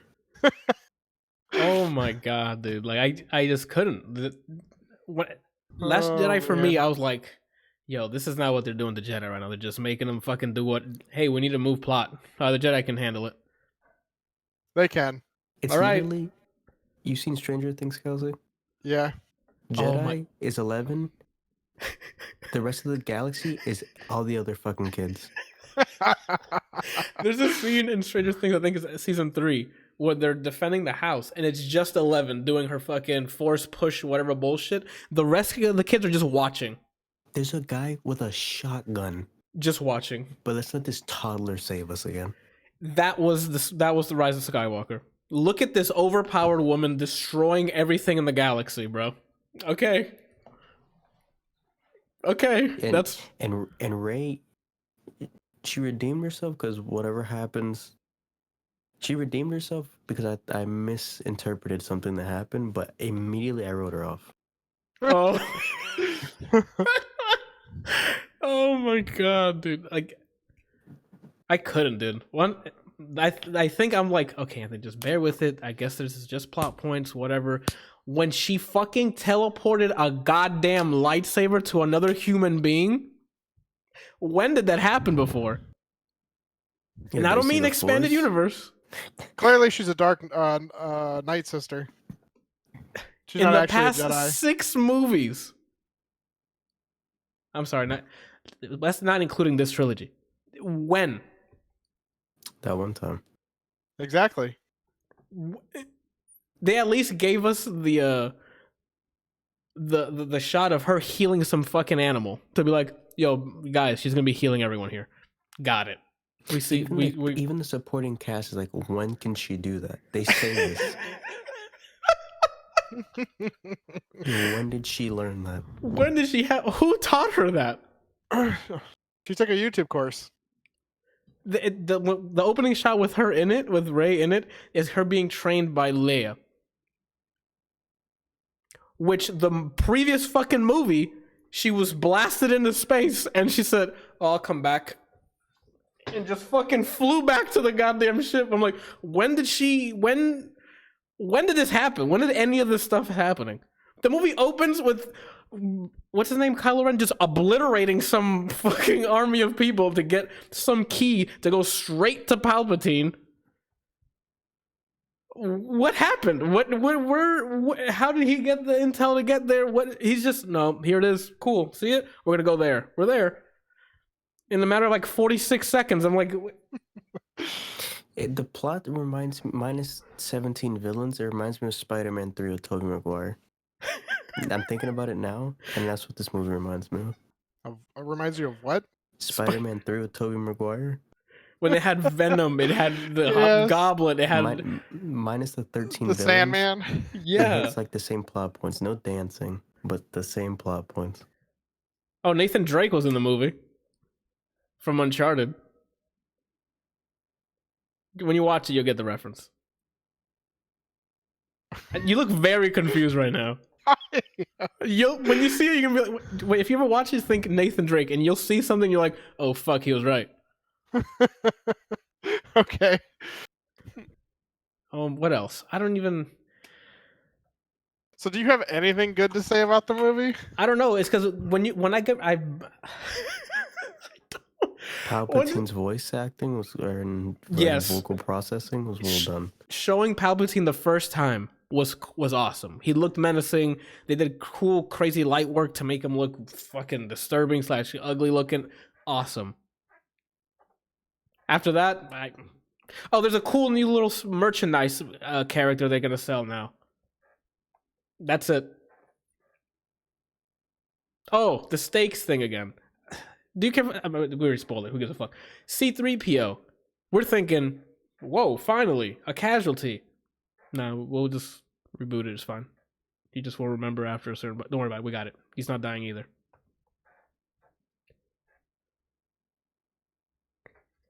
Kelsey, I need you to load up Fallout and enable God mode. And just run to the end of the story. That's what this movie was. Imagine...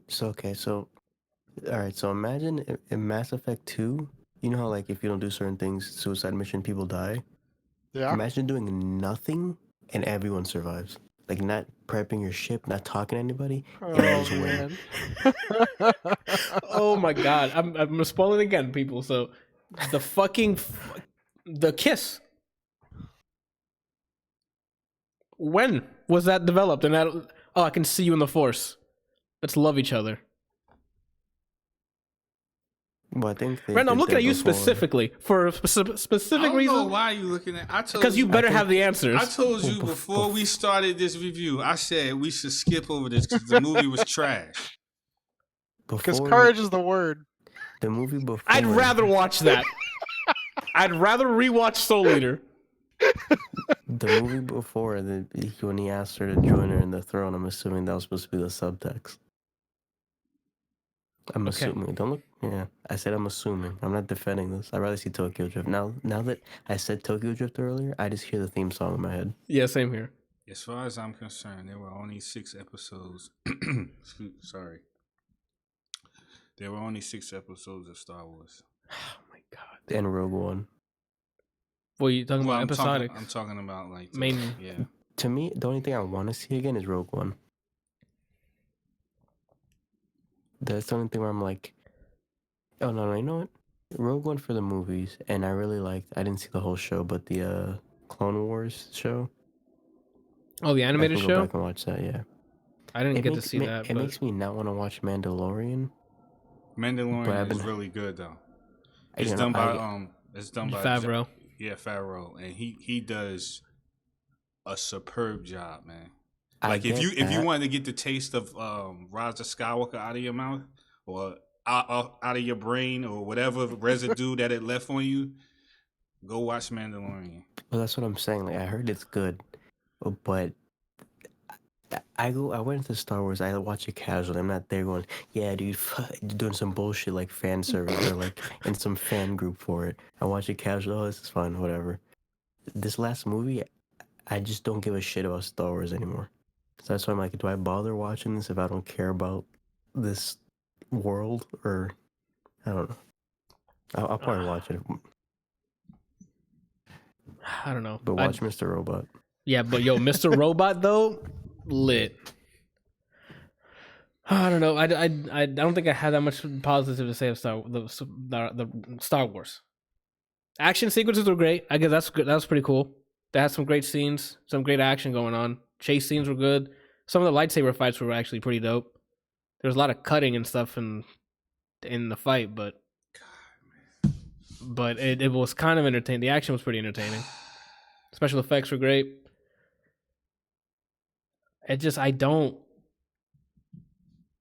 know. They all felt untouchable, dude. Like, it was like I'm just watching someone speedrun a game. Have you ever seen the task bot? A what? A tool-assisted scripted bot that runs through games. Oh yeah. That's what this was. I watch people do Mario runs and things like that all the time. Like, Well, you Super see them Mario do 64. ridiculous like frame skip. That's what this was. It was just, hey, look, watch these guys get to the end as fast as possible. I feel like you guys talking about this is the same. It's like how Brian and I feel about Borderlands 3. We're like, it just. No, I enjoyed Borderlands. Could it have been better? Yeah. Was it Could have been a Borderlands lot 2? better. No. Why is Lilith a thing? I don't know. That part is how I feel about this movie. Why is this a thing? I don't know. I forget the child's name that pisses me off. Ava. Never forget. I need you to watch this. Kelsey, because I hope you just take all this negativity and watch it and be like, okay, it's not as bad as they say it is. Like, these guys are crazy. Don't watch it. I mean, not in theaters, obviously. Make sure you watch it. Don't watch it. He has to. I gotta hear what he's got to say. Don't watch it. Don't watch it. You know what's gonna piss me off? If he comes back and says he watched it. So, but how's Homecoming? Oh, I don't know yet. Yeah, please don't watch this movie before Homecoming, because Homecoming's really good. I haven't seen any of the new Star Wars stuff. Star Wars ended in Episode 6. Okay, no problem, dude. I'm right. Return of the Jedi, when Luke redeemed Darth Vader and he threw the Emperor down the shaft, that's when it ended. Stop there. No, it doesn't. It doesn't stop there, because the Mandalorian takes place afterwards. Got him. Watch Rogue One. Oh my gosh, I'm done crapping on the movie. Like, I'm sure a lot of people worked really hard on it. VFX people, I'm sure, worked really hard. My guys, I'm sorry, I did not enjoy this. I'm a lot. There's stuff that really bugged me about it. I enjoyed a lot of the sequences on there. The action sequences were great, but there's just stuff that I'm like, I can't co-sign at all.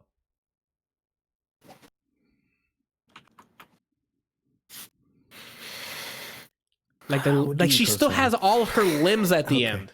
Can we please just move on to something else, because this thing is breaking my heart, man.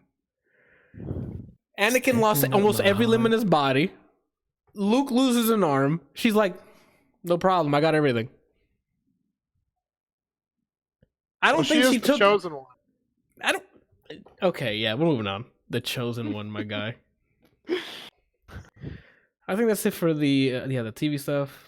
Unless, did you watch any TV stuff that's not on we didn't? No, that's all movies, right? Randall? Correct. Okay, so let's fucking. All right. Did you finish Rick and Morty? Yes. No. I mean, you've seen all the episodes, Brian. That's been There's currently only out. 5. You literally told me I didn't. No, Not even 48 hours ago. I said if there was a new one, then you haven't seen it. But there hasn't been a new one, because I haven't seen. There hasn't been a new one. They finished. This one only had 5 episodes for this season. What was the And it ended last on one? the 15th or whatever. What was the last one? Let me pull it up. Hold on. Because the only thing I can think about right now is the you son of a bitch and then the orgy. Dragon one. Brian saw the dragon one. There's one more after that. So the last one is about time travel and snakes. Yeah. Yeah, we saw that one. Bro. So y'all saw that one? Yeah. Okay. Yeah, with the snake jazz. Yeah. Oh my god. Yeah, Rick and Morty's latest season was pretty funny, dude. Apparently the season isn't over; it's just on hiatus. But I've only seen 5 episodes scheduled. Yeah, it's only been 5. They haven't released anything. Has that ever happened before? These guys are on a crazy schedule. They just, I don't know what they were greenlit for, like, what is it, 30, 40 episodes 70 or something? more episodes. 70, and I guess 70. they don't have. I guess they don't have a due date? Or In like I don't know 2 years, man. Fucking don't- go. I don't know what their process is like. I don't know what they're signed up for. I don't know what the contract says. Maybe they released these 5 because they needed to have at least 5 by the end of this year or something. I don't know. We don't know I enjoyed why only most 5. of them. So if this is the process, then Yeah, like the heist one was too fucking good. Especially being a huge fan of Ocean's 11, like that episode, you son of a bitch, I'm in. Like that, I say that all the time. I then- really. Yeah, that's probably my favorite episode. The What one with the happened? dragon. Sorry, The, that's it. the dragon orgy one, Yeah. Oh, when the yes. guy's like slut. Because you know what's so funny about it? It's like from Rip, he's calling him that, and you like, why is he calling the dragon a slut? Yeah, like we don't know what's about to happen. Like he knew about that orgy stuff, and we were like, why is he doing that? I think my favorite episode was the first one.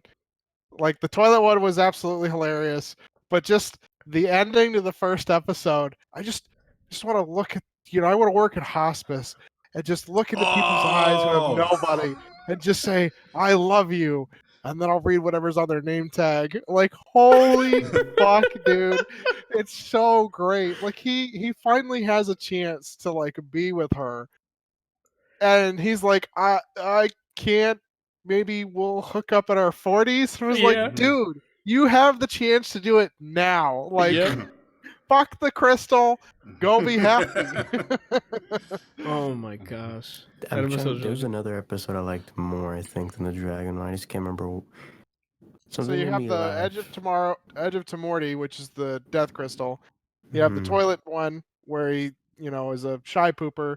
The heist. Then you have the dragon, and then you have the the snakes. snake one. There's also the app one, right? That is The- the That's that's the toilet one. yeah, that's the Yeah, toilet yeah, one. yeah. That's the subplot for the toilet one because Yeah. that's when Jerry. Jerry does his. That's the subplot with Jerry as the lead. And he's like, before he leaves to go do the Hey man, toilet wanna make stuff. an app? Yeah, he's like, you want to make an app, and he has the thing stamped on his forehead, and the family's like, Yeah. why does he have a? And that's when Rick leaves to go to the toilet thing. But then the subplot is them making the app. I loved Morty's speech to his dad. Dad, I started out today thinking you were a loser and a something. And he's like, I feel like that's the end of the sentence. It was. No, shut up and let's go. Yeah. The station was- says every time the wizard came on the screen, he was adjusting his robes because he was literally watching porn a second ago. Oh my god, that makes sense. That was a very like on the nose sexual show. Same with like the elder the cum cocoon, Brian. That's what you were laughing at. That's what it was. Yeah, so was that episode. We watched that with my mother. Yes, did she laugh? That's a hilarious episode. We watched most of them with my mom because Adam hadn't seen them yet, and she was down here for Christmas, and we just sat down and watched them. And she's like, "What the fuck is this?" She's like, "This is worse than South Park. Why do you guys show me this shit?" The cocoon had me like I had like a 7-pack. It just sounded like Oh, something I man. would say. Oh my god, that's not even on this list. Everything else that's on yeah. here I can like sum up in a sentence. No, I do want to give a shout out to Uncut Gems. Besides the ending of Uncut Gems, Uncut Gems is a drama movie with Adam Sandler in it, also starring Julia Fox and what's that basketball player? That was in Kevin it? Garnett. Kevin Garnett. Abel's in it. The Weeknd's in it. It's about it. He's playing like a jeweler that's like making exchanges and like owing money to the people and selling things. He's trying to stay afloat because he's debt with almost everyone, but he's selling jewelry or selling somebody else's jewelry that he's holding. Like what the movie does well is keep you anxious the entire time because he's always he's like being frantic because he owes someone money. He needs to be in a certain place in like 20 minutes ago, and then for money deals and stuff, and it's the entire like that nonstop. So the movie starts out with him owing somebody money. Yes, Yeah. and then it starts off with that, and it just continues it gets worse and worse and worse and worse until the ending happens. And that's when I'm like, the ending's like, it ended really abruptly in a way I'm like, it kind of defeats that whole grind that he did because it just ends. How it ends, you can, while watching it, you'll know how it ends. Like, as it's happening, like, it's not ending well. But watching that hectic, stressful, anxious like build to make sure he can stay above water before he gets clapped is like, because you're dealing with people who like if you fuck up with money, they're coming after you. You know what I'm saying? And he did a great job like as in a dramatic role. Like we're used to him making jokes and stuff. Adam Sandler play a role like that. I don't think I've seen him play something like this as well. I mean, he has funny lines. The dialogue's really good, especially for his character. He's really funny, but you didn't like it? The whole movie is underwhelming. Ah, okay. Now one part. It's literally the movie. The main movie happens 3 times. It's my same complaint about Attack on Titan. It's the same loop throughout a whole movie. Hey, I need help or something. Let me fuck up an option that I have. Bad thing happened. Hey, I probably shouldn't do this. Loop. After like the second loop, I'm like, whatever happens, I don't care. I just like seeing Julia Fox. And it's just like that intense loop that he's talking about. It's just it holds you on the entire time because if it's mostly is he gonna get away with it, and it's all about gambling, betting, and stuff like that. So for me, I like that loop. I enjoyed up until the end when it was all said and done. That's where I'm like, oh okay. So when I came downstairs, that was the most interesting part of the movie. When did you come downstairs when you were? I don't know what you saw.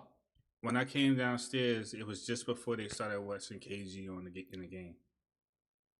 Like that's when everything was on the line. I think. I don't know if you came because it watched him multiple times. That's what it was. That's when everything was on the line. Yeah. So at that point. So everything prior to that was just mediocre. For Brian said he didn't For like me, it. the entire from start to end, didn't waste the time. I ended up liking it. You did? Yeah, that loop of constant like anxious him trying to get the places out, it was stressing me out. So I'm okay. I got a question for you. Even though I didn't see this movie, which one was more stressful, this movie or Whiplash? Whiplash. Whiplash. By a long, like I don't know. Whiplash had just a way of it had there's a difference there, I guess, because Whiplash is like a kid sacrificing literally everything in his life to be what he like achieve. It's like an achieving a dream kind of story, but there's like a hard ass like just hitting you with this wall, and he's just beating his head against it, and that you want him to succeed because fuck, like this guy's like beyond hard on him, and he's doing a really good job, but he's just not happy. Like what, like having a kid who's like wants the approval of a dad, but this is to like an extreme level for Whiplash. And Whiplash to me was actually a good movie. I thoroughly enjoyed that. I mean, my favorite director because he made La La Land. Damien Chazelle made that movie, so Whiplash is definitely a better movie than Uncut Gems. I just still liked Uncut Gems, though everything but that ending. I just Is felt Claymore like, better? No. Is what? It's Claymore better. Honestly, I would say yes because there was something I liked about Claymore. What? The plot prior to the ending. This movie was literally... It was... Adam Sandler's character is basically just him, but every sentence says fuck in it. Imagine if Adam Sandler was a gambler now. Just him as a gambler saying fuck a lot. I mean, Adam Sandler says fuck a lot. Like, yeah, I don't know what... So now imagine it for, what, an hour and a half? He doesn't act the same way in here that he does in his other comedy movies. Well, I just told you imagine what he's acting like for an hour and a half. I didn't say his older stuff. I don't know why I said it like Jon Snow. No, you just said he says fuck a lot. Like, it's like he does this is like the Deaf Anthony episode or something. All right, I mean that's not what you guys heard. It's like it's Adam Sandler now, but he says fuck a lot, and then he corrected me and said he already says fuck a lot. That's what just happened. So imagine him. No, what I corrected was imagine him being a gambler and saying fuck a lot. That's how I actually corrected it. So he's Adam Sandler. I don't know if he gambles in real life, but just skip it is my what's it called? Is my suggestion. Because Anthony can't hear apparently. Okay. We did Good Boys. Oh, you're still missing Peanut Butter Falcon.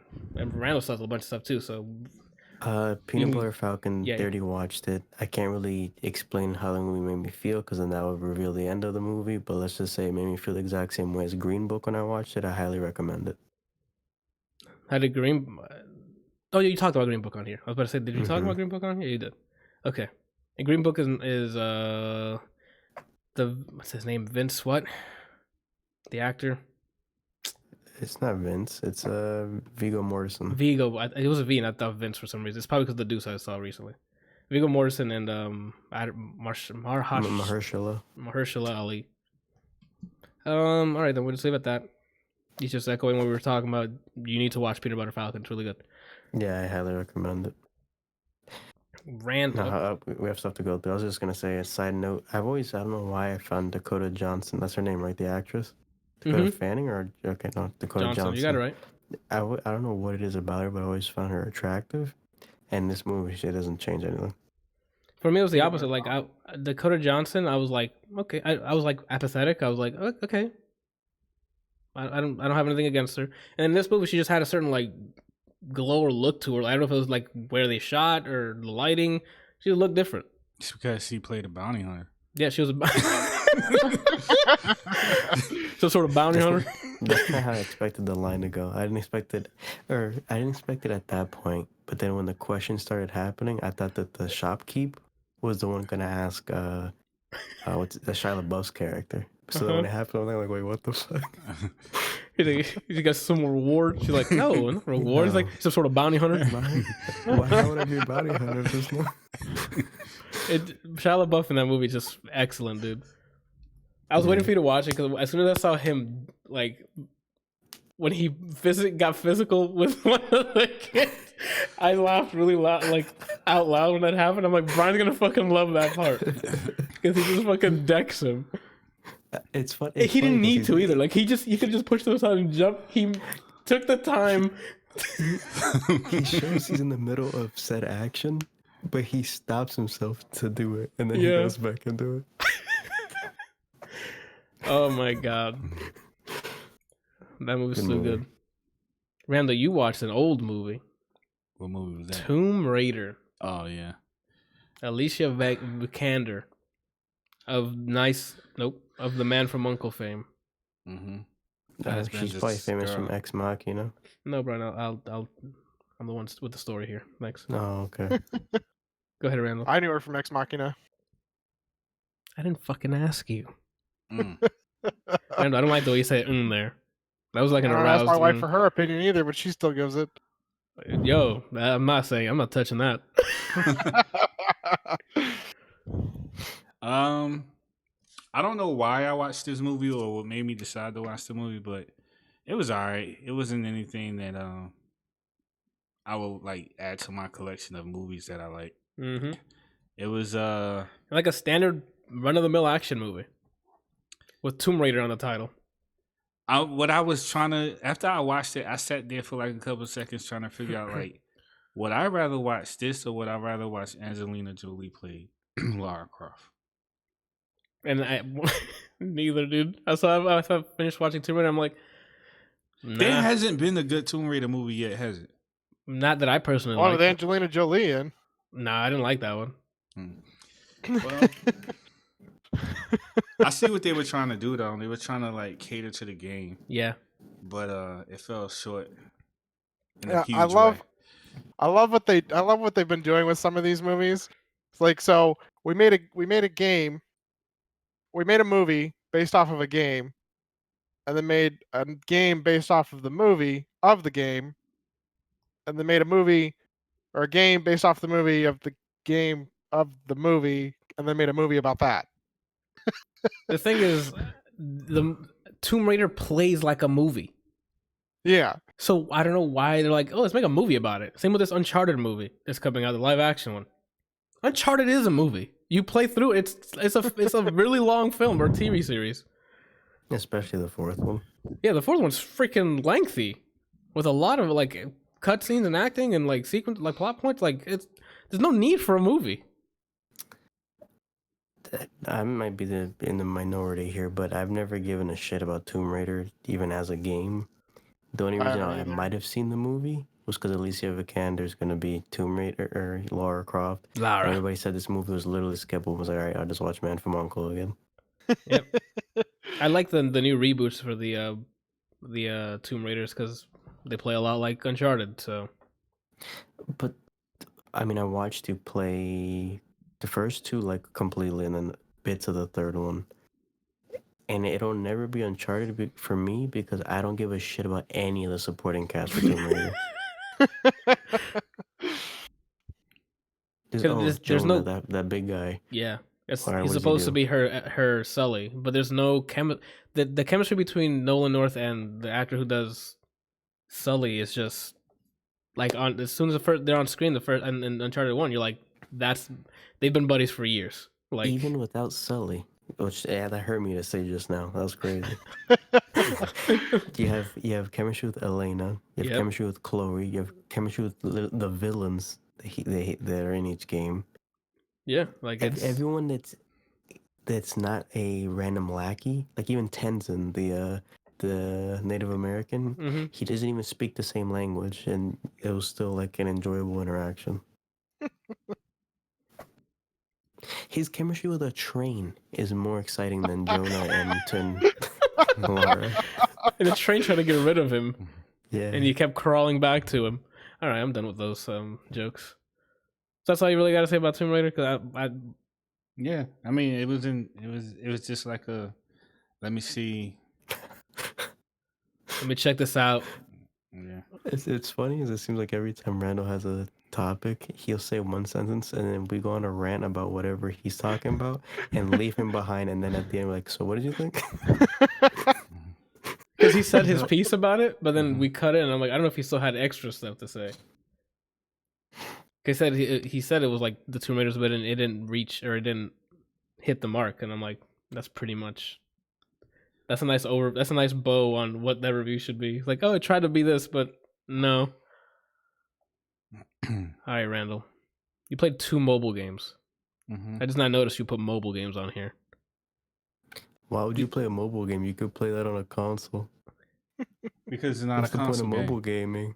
Also, the games I play aren't. You're right. Is this a reference to something that I'm not aware of? No, because every time you saw me playing a mobile game, you're like, I can't understand you or something like that. Why are you playing a game you could play on a console? It was because of the game. Well, the time that I said it, he was playing Skullgirls. So it's like multiple games. If I saw a game that I thought was on console, those are the games that I'm referring to. Like if it's a game that's on console, it's like then why play it on mobile when you can play it on console? But if it's a game that's specifically made for mobile and that's the only way you can play it, then it's a little different. But tell me about Johnny Trigger. It's basically like it's not. I wouldn't really call it a shooter. It's a side scroller, but basically the AI controls the character for you, and it's just based on timing. So when you press the screen, he shoots. Okay. And you have multiple weapons, enemies. Yeah, you have weapons, but you have multiple enemies set up all over the board. Okay. And then they start to mixing enemies with hostages. So you have to time your shots based on what he's doing. So like he'll start out running, he might do a front flip, and as he's doing a front flip, you have to time the infrared with the headshot or wherever you want to shoot the guy at, and try not to hit the hostage. But the thing is, if you miss the shot on the person that you're supposed to shoot, he automatically shoots you. And you die. And you die. So it's like a perfection thing, like an execution thing throughout the entire thing. It's a perfect timing thing. Like you can spam the button, or spam touching the screen. You get different weapons, like you get like a Uzi or a revolver or something like that. But if you spam too much and you miss, then you get killed. And also, if like, let's say there's 5 people you're supposed to kill in a sequence, and you use more bullets than you should have, by the time you get to the other person, you run out. He has to reload. Oh. So you might get shot. So it's kind of like timing. It's like magazine management with mostly timing. So it's not anything complex. It's just But it's on a rail though. Like he's moving on his own. He just yeah. He does all of the movement. It's kind of like a quick time John event. Wick meets Your game is a quick time event simulator. Yeah, that yeah. sounds awful. Well, it's cool because it's like You like the animations and the heads and the. He's like flipping and you get the ricochet bullets off of stuff or whatever. So it's kind of cool. Okay. It's just I'm something just imagining a mobile like Dino Crisis, but with an agent. You know what I you said mean? but he said it was side scrolling though, right? Yeah. I know what Okay. he said, but the way, like, without that part, he started describing what it is, and I can't stop. I'm just watching Dino Crisis in my head. That's really weird. All right, so okay, that's a pretty straightforward game. What about Fish Dom? It's pretty much like that game Homescapes that I play. Yeah. Matter of fact, it's made by the same people. Okay. The difference is like you're not building up a mansion, you're building up your own aquarium. So you start off with nothing, and then you put fish in there, and then you put, like seaweed and chests and statues and What is with the sea crabs and stuff like that. What is with the candy? What the fuck's that game? Candy Crush. Yeah, Candy Crush portion of it. So that's how you beat levels. You beat levels, and then with the levels, you get money, or you get money, you get gems, and of course, just like any other game, different items require you to have certain amounts of things in order to buy them. So you might have to have X amount of gold plus X amount of gems, and then you can buy this item, and then you can decorate your aquarium, and that's pretty much all it is. At least that's all it is that I know so far. I haven't played it that much. I just gave it a try because I play Homescapes and I wanted to see what other games that company had. So I just tried it. Did you keep those? Did you keep both of these games installed? Like, are you still playing these regularly? I still actively play Homescapes because I actually really enjoy that game. No, but I mean like Johnny Trigger and Fish Dom. Yeah. I just like recently installed those games. Like I haven't had them very long, so. Okay. Johnny Trigger is already becoming very repetitive. Are you like trying to drown, like give yourself like a video game drought, so when Cyberpunk comes out, you just like blow your load, or like? No, I like. Okay. I don't know why. Like I said, I don't know why. I mean, and granted, you were 2 weeks literally in isolation, so I guess you would be like, yo, I need something. That is true because I think I did install Johnny Trigger when I was sick. So that makes sense. Like you're just sitting there, and I need something that I couldn't like really get into that required like hand coordination and all that stuff like that. So, you just needed that's literally all you do is just tap the screen to make them shoot. Puzzle Plus. If you like bullet hell games, Archero is pretty good. Archer, I can look it up for him. How do you spell it? Archer O. Okay. Literally, it's literally just Archer O. It's one word. Yeah. But that one's really good. It's really well done. It's polished. They're coming out with newer stuff. The levels, so I've put quite a bit of time into this game and like played it for several months. Some of the levels, and if you watch any of the helpful tips and tricks guides, they're like level 5 and level 7 is a piece of shit. You're gonna hate yourself, but if you just keep playing, eventually you'll just get good enough or get lucky enough that you get random rolls that allow you to win. So that's basically what happened for me. And if you like puzzle games, Nonogram, Nonogram, is a lot of fun. Nonogram by Easy Brain. So, yeah, pretty sure it's by Easy Brain. I'm not smart enough for this. But that one's pretty cool because you start off,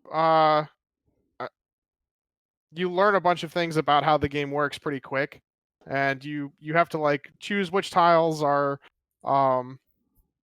it's kind of like Minesweeper, except you don't, you can tell where where the mines are based on the numbers on the top and sides. Uh-huh. And you create little pictures, and then once you once you select where all the mines are, it shows you the picture. Oh, okay. But I mean, it's a fun little Oh, game. got It's it. challenging. Shannon's completely addicted to it. She doesn't really talk to me anymore. So you're happy? Okay. Yeah, right. Finally happy. Yeah. So yeah, I mean, I really like that one. I think there was something else I was playing. If you wanted something that's just like quick and fun, Ball Blast is really cool. I've stopped really playing it because they've started doing like an ad after every single what? As we went to your porn folder. Ball blast.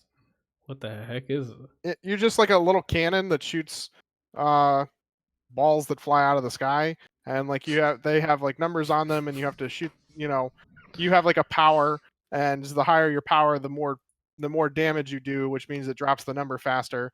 And it's just a stupid, challenging little fun game.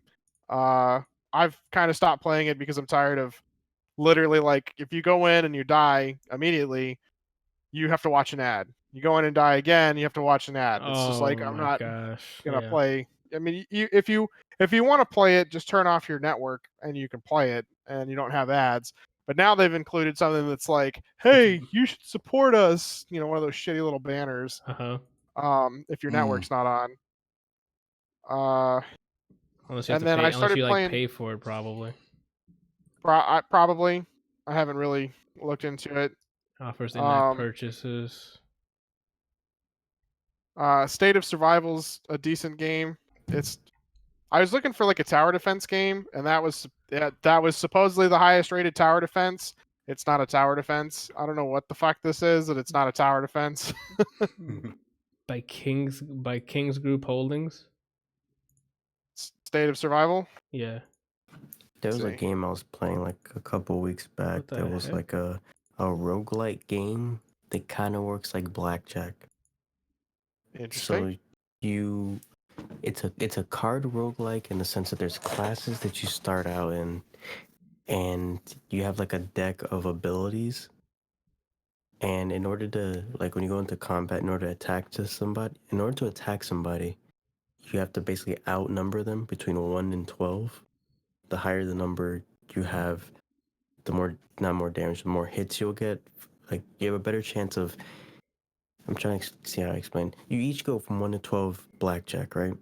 Okay. Whoever has the bigger number, the more numbers, like, let's say someone got a 9, you got a 11. The difference is how many times you attack them. Oh, wow. And so the whole time you're trying to, and if you go over, it goes all the way down to like 6. If you get a 12, like a 21, you do a crit. But if they also get a 12, if you guys match numbers, nothing happens, you redo it again. So there's like deck building into it. There's, I guess, luck and knowing how to play cards, and it's kind of like an RPG where if you die, you go back to your base, you can spend money on your base or like get armor that you put on that gives you different stats and cards. It was entertaining. I uninstalled it though. Okay. I already have 2 games that I play, so. Okay. Speaking about playing, though, Randall, you did some Child's Play too, huh? Mm-hmm. So how is it? I didn't see the original one, but I know the story, and they changed it, which I'm glad they did because the original story is more on the demonic side. This one has to do more with tech now, right? Yeah. So What is basically, this? It's Chucky. the Chucky doll. It's been remade. So basically, he has the ability to sync with other devices, and he can control them. So there's this company, you might as well say it's kind of like Google, where it has the ability to control lights and power and all that stuff like that. Once it's connected to your home network. Exactly. So basically, he has access to all of that stuff. How it started out was I don't know where they were, but I'm just going to say they were in some place outside of the United States where a lot of devices are being put together. Mm-hmm. And this dude, I guess he looked like he was just tired, I guess. He just didn't feel like working. So his manager came over to him and started speaking to him in a language I didn't understand. He's yelling at him. So then at the end of the conversation, he gives a big screw you to the company by taking down, he like starts typing in the code or whatever, or changing the code. Okay. So he basically takes off all the restrictions. Okay. And some of the restrictions that were put in place was like, I think like you have to obey humans or something like that. I can't remember exactly what it was. Okay. But basically what he did was gave it freedom. It could choose to do whatever it wanted versus where the default programming is that it has to do whatever it's be told to do. Okay. So he changed the code. He did something to the chip, put it inside. Next thing you know, you just see that somebody go out the window and hit a car. So he committed suicide. So no one knows what he did, and he's like, that was the last straw. That was this big screw you to the company. Okay. So then the toy ends up at this house with this kid. Long story short, Chucky ends up like sinking into like other devices, and he's killing people because he becomes obsessed with, I can't even think of the kid's name. Andy. So he becomes obsessed with Andy. What? I guess. I just said Andy because of Toy Story. You literally said Andy at the same time. He becomes obsessed with being friends with Andy. So basically, if Andy has anybody that he has a problem with, like he just doesn't like. Now this is a kid, so at least most kids do not want to kill people. They just, have beef with them. Like they don't like them. They don't like the way they treat them or something like that. Okay. Like it's this guy that's dating his mom, and of course it's not his father, so he doesn't like him. Okay. But the dude is, to his defense, is a jerk. Got it. So Chucky is always watching. He's always on. It looked like he's like updating, but he's not. He's actually really like recording and listening to every single thing that goes on in that apartment. Because he has infinite storage. Got it. So there was a part where the kid was in an argument with the guy, and the guy was getting all in his face or whatever, and he made him upset, made him cry a little bit. And when the guy stormed out, the kid was like, "I hate you, man," blah blah blah blah blah, and all the stuff like that. So of course they do the creepy thing where he's looking at Andy, and then he goes and looks at the door. Uh-huh. So you know what time it is. Yeah, you know what's going to happen to him. I'm killing that motherfucker. So this dude goes all the way to the guy's house where he has, newsflash, another family. He let his mom believe that, I guess he has the impression that he's single. And yeah, he doesn't have, yeah. It's just them. This guy has a whole other family with 2 kids. Uh-huh. So he's at his house taking down Christmas lights. Okay. So Chucky, I don't know. I didn't even know that like you can remote into lawnmowers, but he remotes into this lawnmower, cuts it on. Before that, he yeah. I mean, I think you can with some, but I don't know that it's not like a normal thing. Yeah. Yeah. No. Okay. So I'm just gonna suspend my disbelief for the tech side of this thing. Yeah. Because right off the bat, that's the only thing in the movie where it's like, you got really, I didn't know that they had that type of capability. But okay. But everything else is more like, it's not Mr. Robot. It's more in-home stuff. All right. It's not that level of accuracy. No. So we're just gonna suspend our disbelief and move on. But basically he ends up taking this guy out. I don't want to like tell you how, but it's pretty gruesome. Revolver. No, it's worse than that, bro. He 2 revolvers. Brian has one question. I'll ask it for him. Is there a frame with Chucky with a gun aiming it at someone? No, Chucky uses knives. Got it. Yeah, Brian's not watching he's this. never used a gun. Yeah. I don't. Hey, now he's a NFC Wi-Fi hacker. Whatever. You never know. There might be a he smart usually gun. He usually uses knives if he can get close range, but there's lots of things that he does in the older movies that electrocution. Uh-huh. Some dude gets his eyes stabbed out in a toy factory by doll eyes. There's tons of stuff.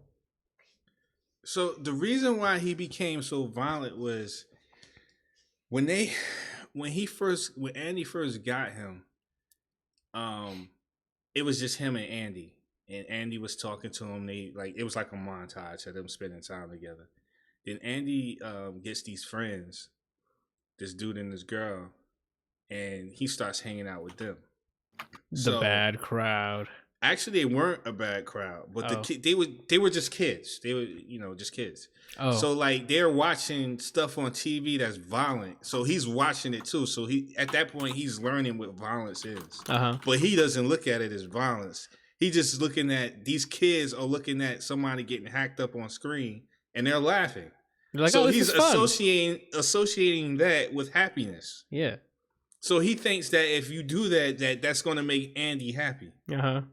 But he also uses it that if whatever said person or thing does something to Andy, then he feels like he needs to protect Andy, which usually results in that person getting bodied. Dead. Yeah. I'm fine with this, to be honest with you. Huh? I approve of this version of Chucky. So did you remember the dude that I told you about that was taking the Christmas lights down? Yeah. After he kills the dude, he cuts his face off and puts it on a pumpkin. That sounds hot. And then wraps it up in a gift. Oh, okay. And puts it on Andy's table. Like, here's your present. This is a trophy. You had problems with him. I took care of it for you. Here you go. And he has the whole mafia set up, and then there's a Italian music playing, and he's just like, "What do you need me to do?" Pretty you much, ask, man. I do. But I'd be like, hey, just don't show me it, but if you want to dead him, you can dead him, and that'd be my relationship with Chucky. So, I guess the question I'm gonna ask is there a lot of animation for the Chucky doll? Does it look like they go is back it creepy and forth. looking, or is it it's all creepy. CG, or I don't know what is it? Nah, it's there's some CG, but most of it is actual prosthetic. Nice. It's creepy. It's kind of creepy. Isn't it Mark Hamill? Yeah. Yeah, he does the voice. He does the voice. Mark Hamill was the most amazing Joker ever. And he is in... He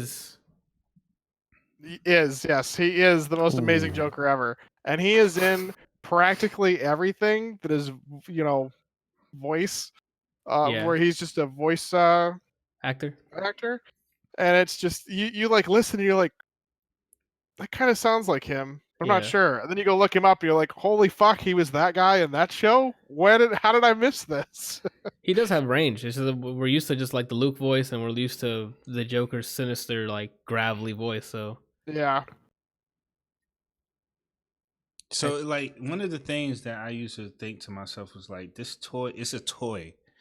It can't be that, I don't know how tall it is, but it's not that big, But he's taking people out. But it brings a new element where he can turn junk on. He took this one dude out. He was just first he turned on a saw, and then the guy was trying to hang from a pipe. Then he raised the temperature of the pipe so that he would fall onto the saw. It was crazy. Dude, Chucky's maniacal, man. You should watch the older ones if you haven't seen them. They're great. Look at what I put in the chat that Javi sent me. In our podcast call. I vaguely remember that scene, and I feel like that was one of those last resorts things, because he almost always uses a knife over everything else, unless or some sort of environmental thing. Oh, he was called out. He got mom aggro. Yeah. I've never heard that until now, but that makes sense. I like it. In chat, one of the discords I'm in, most of us are married, And so whenever like somebody just suddenly disappears, wife aggro. Nice. That's really good. All right. But do you recommend people watch it? Like, is it a good thriller? Like, is it full of jump scares, or is it actual like suspense building thrills? Like, Oh no, you know what's coming. It's just like I mean, jump scares you can still know that they're coming, but they still like it's still a jump scare. Is the scares just jump scares, or is there actually like scary things happening? I guess that's subjective. it's more like eerie. Okay, so there's like a tone for like the whole film. Okay, and it's like you can clearly see what's happening, but it's like you don't really want to see it happen. Type situation. Okay. I mean, if you want some scary movies that are older, Leprechaun, Critters, No, I'm good. The Thing. I've seen Critters before. I love The Thing. I saw it for like the first time. I think like was it last year, Brian? We did the Halloween thing. It was 2 years ago. The year before. That was the first time you saw it. Yeah, I never saw it before, and I'm like, oh my god, this movie is excellent. That part with the dog still always bothers me, man. I was like, I mean, the effects obviously don't hold up because it's old like effects. The 80s, early 90s. Yeah, but it's still got that like, oh my god, it could be any of them. Like the thing could be anywhere. It could be replicating something else. I'm like, oh my gosh, it's great. Yeah. But yeah, Child's Play, Leprechaun, Critters, Gremlins, shit. Trying to think about. We used to watch all this crap when we were younger. Yeah, those were the horror really movies to watch. Yeah. Yeah. Okay.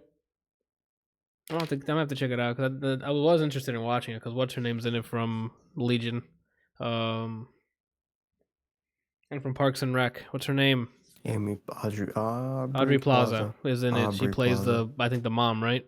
Aubrey Plaza. Or Aubrey Plaza, sorry. Amy Poehler? No, not that one.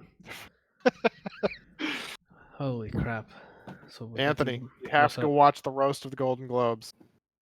Yeah, I know. I'll probably watch it sometime this week. I don't know when. It's only 8 minutes, so I'll probably watch it like as I'm trying to fall asleep later. But I won't because it's probably hilarious. It's more like cringy than it is like absolutely hilarious. But it's one of those things where it's like he brings up a lot of good points and then just shits all over everybody. And Tom Hanks has a meme-worthy reaction. Yeah. Oh, nice. I can't wait to see that. I didn't know you added the Mandalorian at the bottom, Randall, because I just now scrolled. So our talk with Star Wars would have been a great segue to the Mandalorian. You want to just give a quick... Just watch it. Just watch it? Yeah, Got it. It's really good. There's a tweet that's going out. I sent it to Randall, but he's probably never going to see it because he doesn't open up Discord. Yeah. He actively just ignores us, so I'm kidding. So I'm smiling. He knows. I posted it in the chat, but it says, if you look like this, DM me. And it shows a picture of the Mandalorian. And this girl goes, oh, you looking for Amanda? And the guy goes, who's Amanda? Amanda Lorian. Oh, excellent. Wife her. Wow. All right. What do we got? Damn, man, we watched a lot of stuff, haven't you? Yeah. It's Maleficent, my guy. I was interested in watching it because I enjoyed her performance as Maleficent in the first movie. But when they announced there was gonna be a second one, I'm like, really? I didn't know there were people wanted this. Did people want this, Randall? I don't know if they wanted it, but I think Angelina Jolie does a great job as Maleficent. Yeah, that's what I got from the first movie. That's the whole reason why I watched it. It's not for the other characters or any other crap. I just watch it for her on-screen presence. I'm always I might be like really pouring it on here, but I'm really captivated by like how she performs as that character because I'm always like hanging on to every little word and thing that she does. As far as the movie goes, it's all right, but I would recommend people to watch it if they're looking to see Maleficent, like the character and how Angelina Jolie portrays her. Let me see. What did I put? Make sure that when you speak, turn your head up because when you look down, they got even lower. When we were in London, I got a picture of her there for one of the premieres. We got several pictures of her. Oh, did you guys get like Yeah, close from enough Maleficent. to? Yeah. It's just him Let's see if I kidnapping her. can. It's her kid. It's I really don't know if blurry. gonna, It's yeah, I out don't of know that it's focus. gonna focus, but I got like that's her standing next to the In front of the sign. poster, yeah. Yeah, there Nice. was a whole bunch of people there. We got some really cool pictures. We were like up on a overpass crosswalk thing, and happened to walk by at the time that she was standing there posing for pictures, and so we got some. That's pretty dope. So your pros and cons, Randall. What you got? Well, I already told you what the one pro was about. Yes, Angelina Jolie. just yeah. The con that I have, Michelle Pfeiffer's in it, Okay. which I think she's a good actress, but her motive in the movie, I felt was like it was mediocre at best. It was like one of those situations where it's like, this is the reason why you're angry. Are you serious? Like it's petty stuff. Like Yeah, like like it's not. just go do something with yourself. Like it's not in depth. It's not even warranted at all. Like I don't feel like, at least in my opinion, I don't feel like it was nothing worth making a movie over. And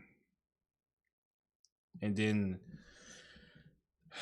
she finds out her race, I guess you want to call it that. Okay. Her people. Uh-huh. And one of the guys that's from that's like her, he has a problem with humans and he wants to wage war and all this stuff like that. And his reason for wanting to go on to war is, I feel, it's like not creative at all. It's just, like I said, if you want to see her, the character, brought to life in live action, then that is the reason why I watch these movies. Uh-huh. I mean, there are other cool stuff in there, like like the fairies and stuff like that. All that stuff is really cool to see. Fairies. But other than that, it's not. It's just like, I don't know. Yeah, because when I was interested in the first movie, I'm like, oh, maybe she'll do great as Maleficent. She did, so I'm like, oh, that was pretty cool. And then I don't know how long ago that was, and then they announced this one, and I'm like, okay. But she does not drop the ball. Oh, then again. Okay. Then I'll probably just watch it just for her again. Does a good job, but it's just like the whole the drama of the story is just like who cares? Yeah. Like, really? But other than that, yeah, it was cool. All right. 6 Underground.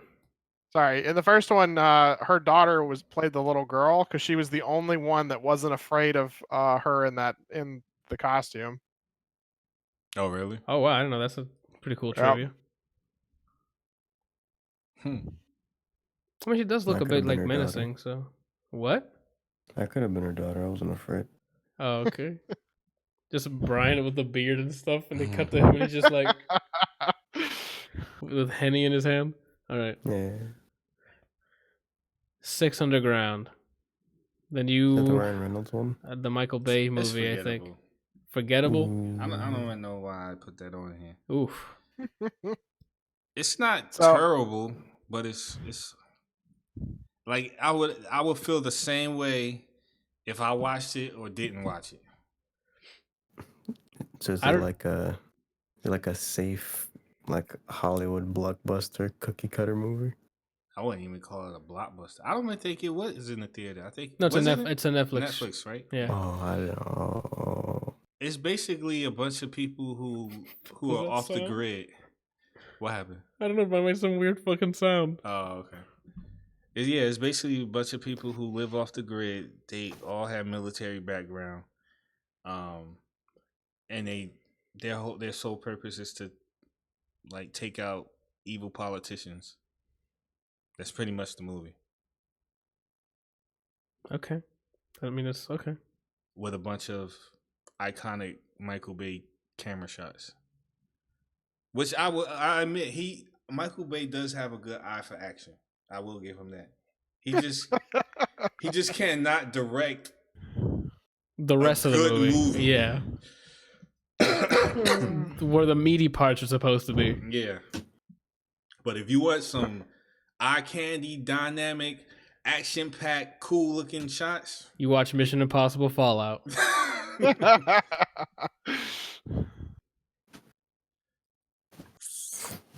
That was Brian's audition as Henry Cavill's character. Yeah, what had happened was I had gotten it, but I got busy, so I gave it to him. You got busy. Yeah. Nice. Yeah. So while Henry Cavill was beating up on that guy, giving him the black and blue, Randall was watching a movie giving him was called Black and Blue. So what is it, Randall? it's the girl from Skyfall, the black chick. Okay. Naomi Campbell? Yep. Not Campbell, but her first name is Naomi. Is it? I thought it was Campbell.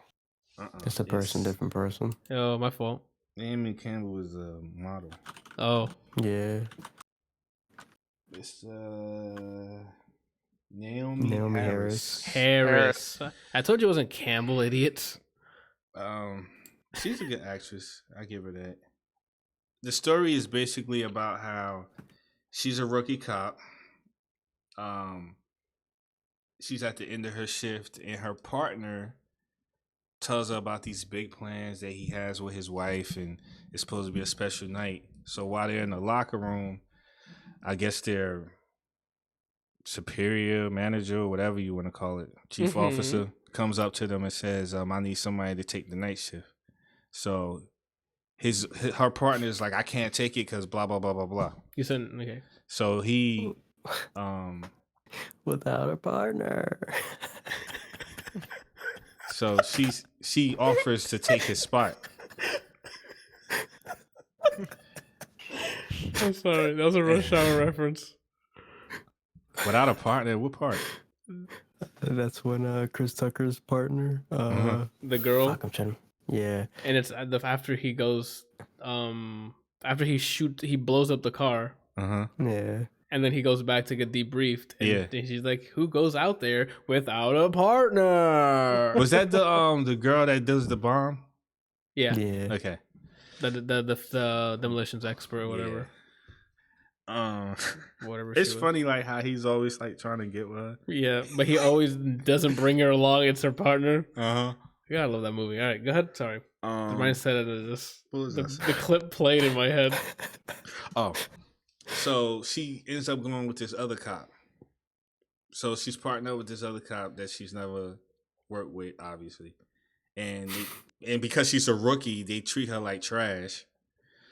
So they go on this call, and it turns out the call is with one of the undercover cops, or two of them. Okay. And they're talking to informants. They end up shooting the informants, and she gets it on her body cam. They turn around, see her there. They want the body cam, but of course she starts backing up, so they shoot her. She falls through the floor, and then the rest of the movie is just her trying to get the footage up from the body cam to the police station.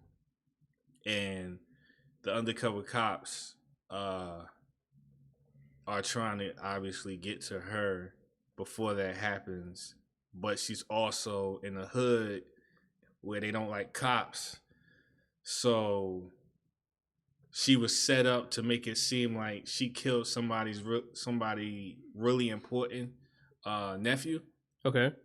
So now, not only does she have dirty cops looking for her, she's also got people in the hood looking for her because she was framed as, you killed so-and-so's nephew. Now everybody is trying to find you, and so that's what the movie's pretty much.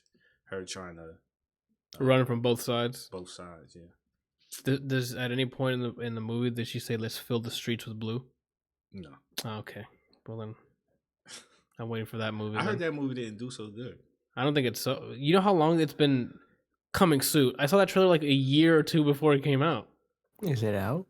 I don't even know. I don't even know. Is it been out. I don't think it did so good. That's why I never knew when it was coming out. I think the same year Endgame last year. A little bit after Endgame came out, it's like, oh, this movie's coming out. When? Soon. The rest of the year passed by, and I'm like, where is it? Back when we went to watch Captain Marvel. They were advertising that? I think so. Yeah. Jeez, like I'm like, when is this? He's filling the streets with blue for like a year now. It's okay. They could tell you that. I'm done. I can't. I just fuck. Why would- They could tell you that Sagat's coming out at some point. Papa didn't like that. Papi no Oh, like man. that. I think we're done with your list. Ooh. Yes, we are. Ooh. And I can quickly go through these two movies. I saw Ready or Not and Missing Link. Find you. Missing Link was a animated movie with voice actors Hugh Jackman, Zach Galifianakis, and Zoe Saldana. It's about a man who's like an adventurer trying to prove himself to a guild of explorers or whatever. So he goes and sets out to find a Bigfoot or whatever, and he finds one, and that's Zach Galifianakis' character. But he finds out that he was sent by the Yeti or the Bigfoot, Zach's character. They call him Mr. Link because of plot reasons, and then but Mr. Link called him without a partner. That's in my head now. Together? Yeah. Oh my Every time I hear gosh. the word partner. Yeah. Yeah, so Mr. Link calls the Hugh Jackman's character over because he wants him to find others like him because he feels lonely. So he finds that as an opportunity to, hey, if I find more of him, of his kind, I can be the explorer, the adventurer that proves they exist or whatever the case is, while the guild's trying to make sure he doesn't do that because they don't want him in the guild of explorers. And that's the cat and mouse. Well, they're trying to find where this guy's from. There's people trying to stop him, and that's the chase. And the arc is, actually I don't want to spoil it, but a very cookie cutter arc for the main Hugh Jackman's character. Zoe Saldana's character is there to help him see that arc, and she's kind of sassy.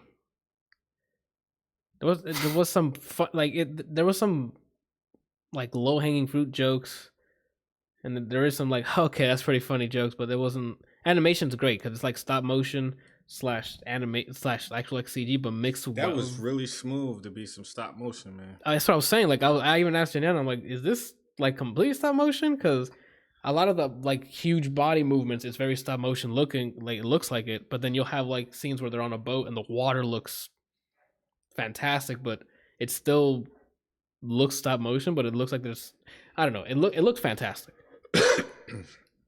Dialogue and stuff was fantastic between Hugh Jackman's was great. They all had great dialogue. The plot was just very. I mean, just very, yeah, like you've seen it before. Like there's nothing exceptional about it, but yeah, the stop motion stuff was awesome to look at. So I recommend watching it once. Like maybe it's like a family night or something. You just want to see some good animation. They have like a great amount of attention to detail when it comes to like the animation of humans and then the environment having like secondary movement. It's done really well. Animation's great. Watch it for the animation. And then Ready or Not. Oh boy, here we go. That movie looks interesting. How did you like it? Man, Randa only saw I haven't even seen the movie. But go ahead, Anthony. This is one of those movies that, yeah, like the ending. It gets silly at the end, but the journey is great. I really enjoyed it. This premise is this woman is marrying this man. Pretty simple start, but the man knows something that the family does as a ritual, tradition, whatever you want to call it. So the tradition is at midnight of when you get married to that family, the Le Mans, I think it's called, the families, not the racetrack, but it's like spinning. It's not spinning a dice. It's not like rolling a dice. They get assigned a game to play with the new person entering the family. How do they? Is it from the cards? They enter a blank card into a mysterious box, and when they take it out, it has the game that they're gonna play. Oh my God! You didn't tell me that part, man. So the card is blank initially. Yeah, on both sides. Yes, he even shows it, puts it in, and obviously it's a movie, so they can cut to. No. Wait! Hold on. So here's a box, and here's a blank card, and you put the card in. You don't let go of the card. He lets go of it and closes the box. Oh. And does he shuffle it? No, he gives it to the girl to take out the card, and when she takes out the card, it has the game they're gonna play. No. There are no other cards inside the box? No. What the heck, man? Blank card, empty box. Card goes in empty box, opens box.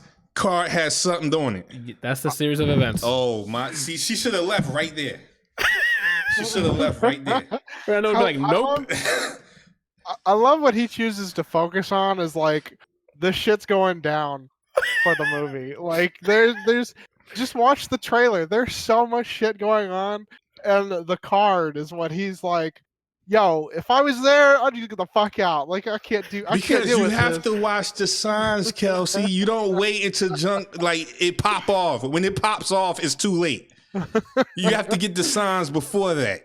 And the sign is, this dude gave me a blank card and he puts it inside of a box. There is nothing else in the box. It's not hooked to a machine. It's not a printer being mysteriously printing stuff. It's nothing in there, right? Yeah, that's something that's been passed down generations. So there's no way there's a portable ink thing in there. I mean, I've seen people get in a box and then they saw the box in half, but the person's fine. My bad, Anthony. Go ahead. No, man. Hey, this is all content for me, so I'm keep it going, dude. You excited about a card? Let's get it. So he gives her the card. She takes the card. Yeah, he takes the card. I'm sorry. So she takes the card out, and it's hide and seek. That card has only come up once before in the people's, because it's by the family. So the last time that card came up, it was when her husband and his brother were kids. And the last time they saw that, the aunt was getting married, and they killed her husband because he did not win the game of hide and seek.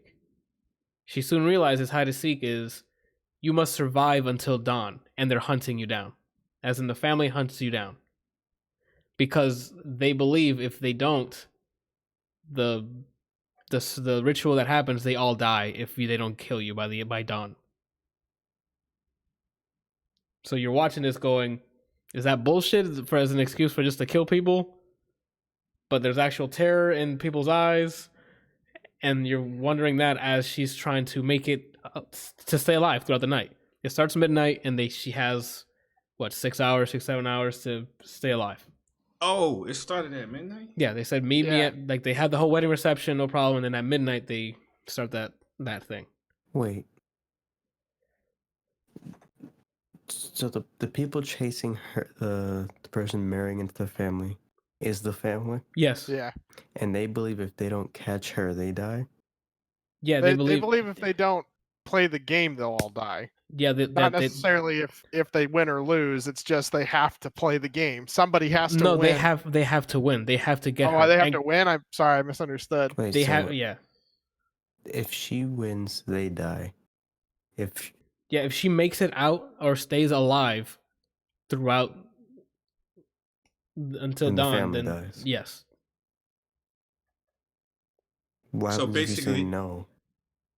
Would you take it, Brian? What happens if you say, I don't want to play this? Who says that? The one marrying in. Then it's going to be an easy game for them to win. Because they'll just take you right then and there. They give you 100 seconds of a head start when you say yeah. Oh, they ask you if you want to play? No, but at that point, she's thinking it's, just hide and seek. She doesn't know they're going to hunt her down to kill her.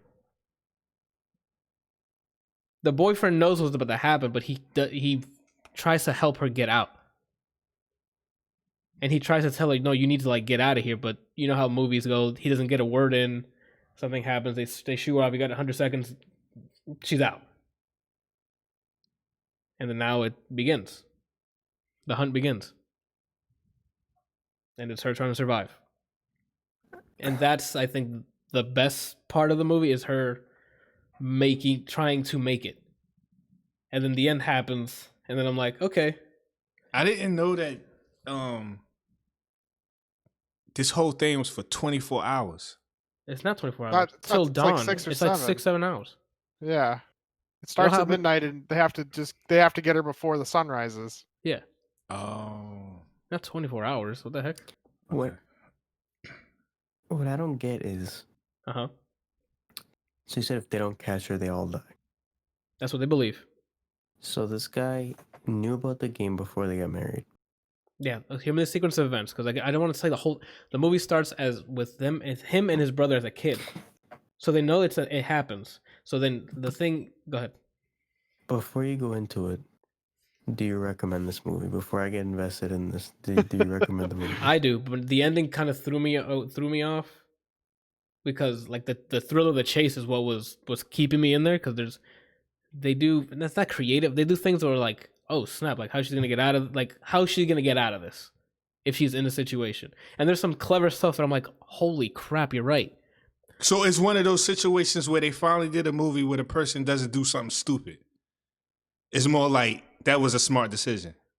Yeah, but it ends up backfiring. Remember what the shotgun thing you told me about? So yeah, that's what I'm saying. This is what I've been always saying that I wanted, where the person or the victim makes smart decisions. It's just unfortunate situations, like with the shotgun.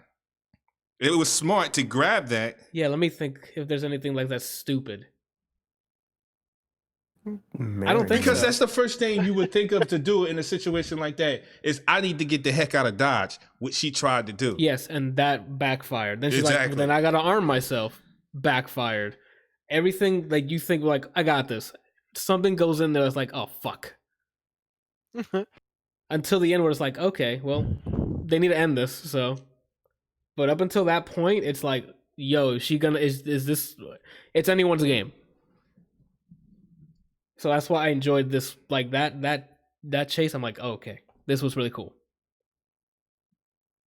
I don't want to split. The rest is, if I talk any more about it, it's the chase and like the cool things they do. I think there's some cool things they do in terms of like that chase that I'm like, oh, okay. See, as far as me, I really want to watch this movie. It's just I saw the ending, so it's like, but I know you said that there's a certain point you can just stop watching because you're like, okay, this is getting kind of silly now. And you kind of get to it, you're like, all right, cool. And then you wait for the ending to happen, and that's it. But that beginning, that first half, maybe first 2/3 of the movie, I'm like, yeah, this is dope. That the premise was set up quickly. They get right into it. It's all right. They let the games begin, and I'm like, okay, that's pretty cool. Yo, when you were saying about the dude she's marrying, how my man was sweating bullets, like before they got married. Yeah, that lets you know how real it is. Like that's what I'm saying. Like the characters don't have like these grandiose arcs, but it's like, okay, I kind of get the situation. You'll understand the situation, but you're not like, oh my god, he's absolutely right, 100%. It's kind of like, well, still, you could have just told her that, and then I don't know. Like, there's still it's enough to keep the thing going, you know. So what would happen if you're talking at the mic at an angle? Oh my bad. What would happen if he didn't go back home? What if he got married somewhere else? They never explored that, but I would assume life would just keep going on. But I'm sure, like, there's stuff like that they don't go into in depth because they just needed to get to that meat, which is someone. I'm sure whoever thought of this movie had that idea. What if they're hunting people? Like, this is the premise. You get married, the family wants to kill you, so you have to survive that. I'm assuming that's what they did, and they developed this main piece, which is like I like a lot. And then they were like, oh, but we got to write in some reasoning why and some stuff like that. And they didn't go into they didn't to go, hey, what would happen if he didn't do it? Because it's not a TV series, so they don't have that much time to explore the if nots or the if it will, or it happened. I guess they were trying to make an effort to reconnect with the family because he hated his family for obvious reasons, and then it sounds weird because I'm trying to keep some sort of excitement and surprise to the plot, because they do some clever stuff in terms of like the chase or like during the game part, and it's like, whoa, what the fuck? And it's so it sounds like we should just go watch it. I recommend watching it. It's just there gets to a part where I think you watching will be like, all right, you could probably stop there. But it's not. It's after. Huh? Did you watch this by yourself? No, I watched this with Janiana. So if you want, you can ask her for a second. No, I was gonna say if we do another Halloween binge watch thing, but if you both saw it, I'm good then. You can ask her for like a second opinion because she might. I don't know if she liked it as much as I did. So I'm gonna need you to stop watching scary movies without me there with her. Oh, so you'd give her a heart attack? But this one's not like a scary. Like there's some suspense parts because I mean they can come from anywhere. She's being chased, you know. But like it's not. And there's some parts where it's like Metal Gear Solid where they're in the room, but she's just trying to like not breathe. Not breathe, and you're like making diamonds again. But I still need to watch that movie. What? Don't Breathe, I think it's called. Yeah, I recommend that. Again, that's another one where the end, I'm like, what the heck? Because Randall warned me about the ending of the Don't Breathe, and then I saw it, and I'm like, got it. That's also really weird. Mm-hmm. But the premise of can we rob this blind or deaf guy, but he's like awesome. So you thought it was gonna be a grab and go thing, but it's not because he's like decked out with defenses. I heard that junk is real though, man. Like when you lose one of your senses, the other ones become heightened. And this man was like a G. He couldn't see anything, but man, he was. Isn't it the guy from Avatar? Yeah. The guy that should have been Cable? Yeah. Yeah. It's really. Wait, you're talking about the Don't Breathe.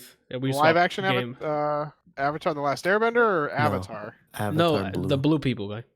Speaking of Avatar, did you know that James Cameron is making 4 more of those movies? He announced he was. I don't know if he's actually making them or not. Sigourney Weaver's in all of them.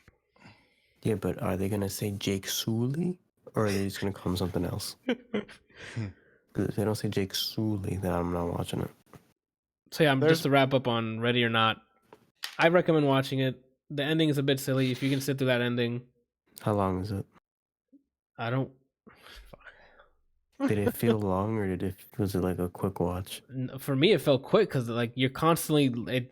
Once the game starts, it's how they need to act fast because if they find her, the killer. It's an hour and 35 minutes. There you go. It's not that long because I mean, there's only so much running you can do around the house, you know.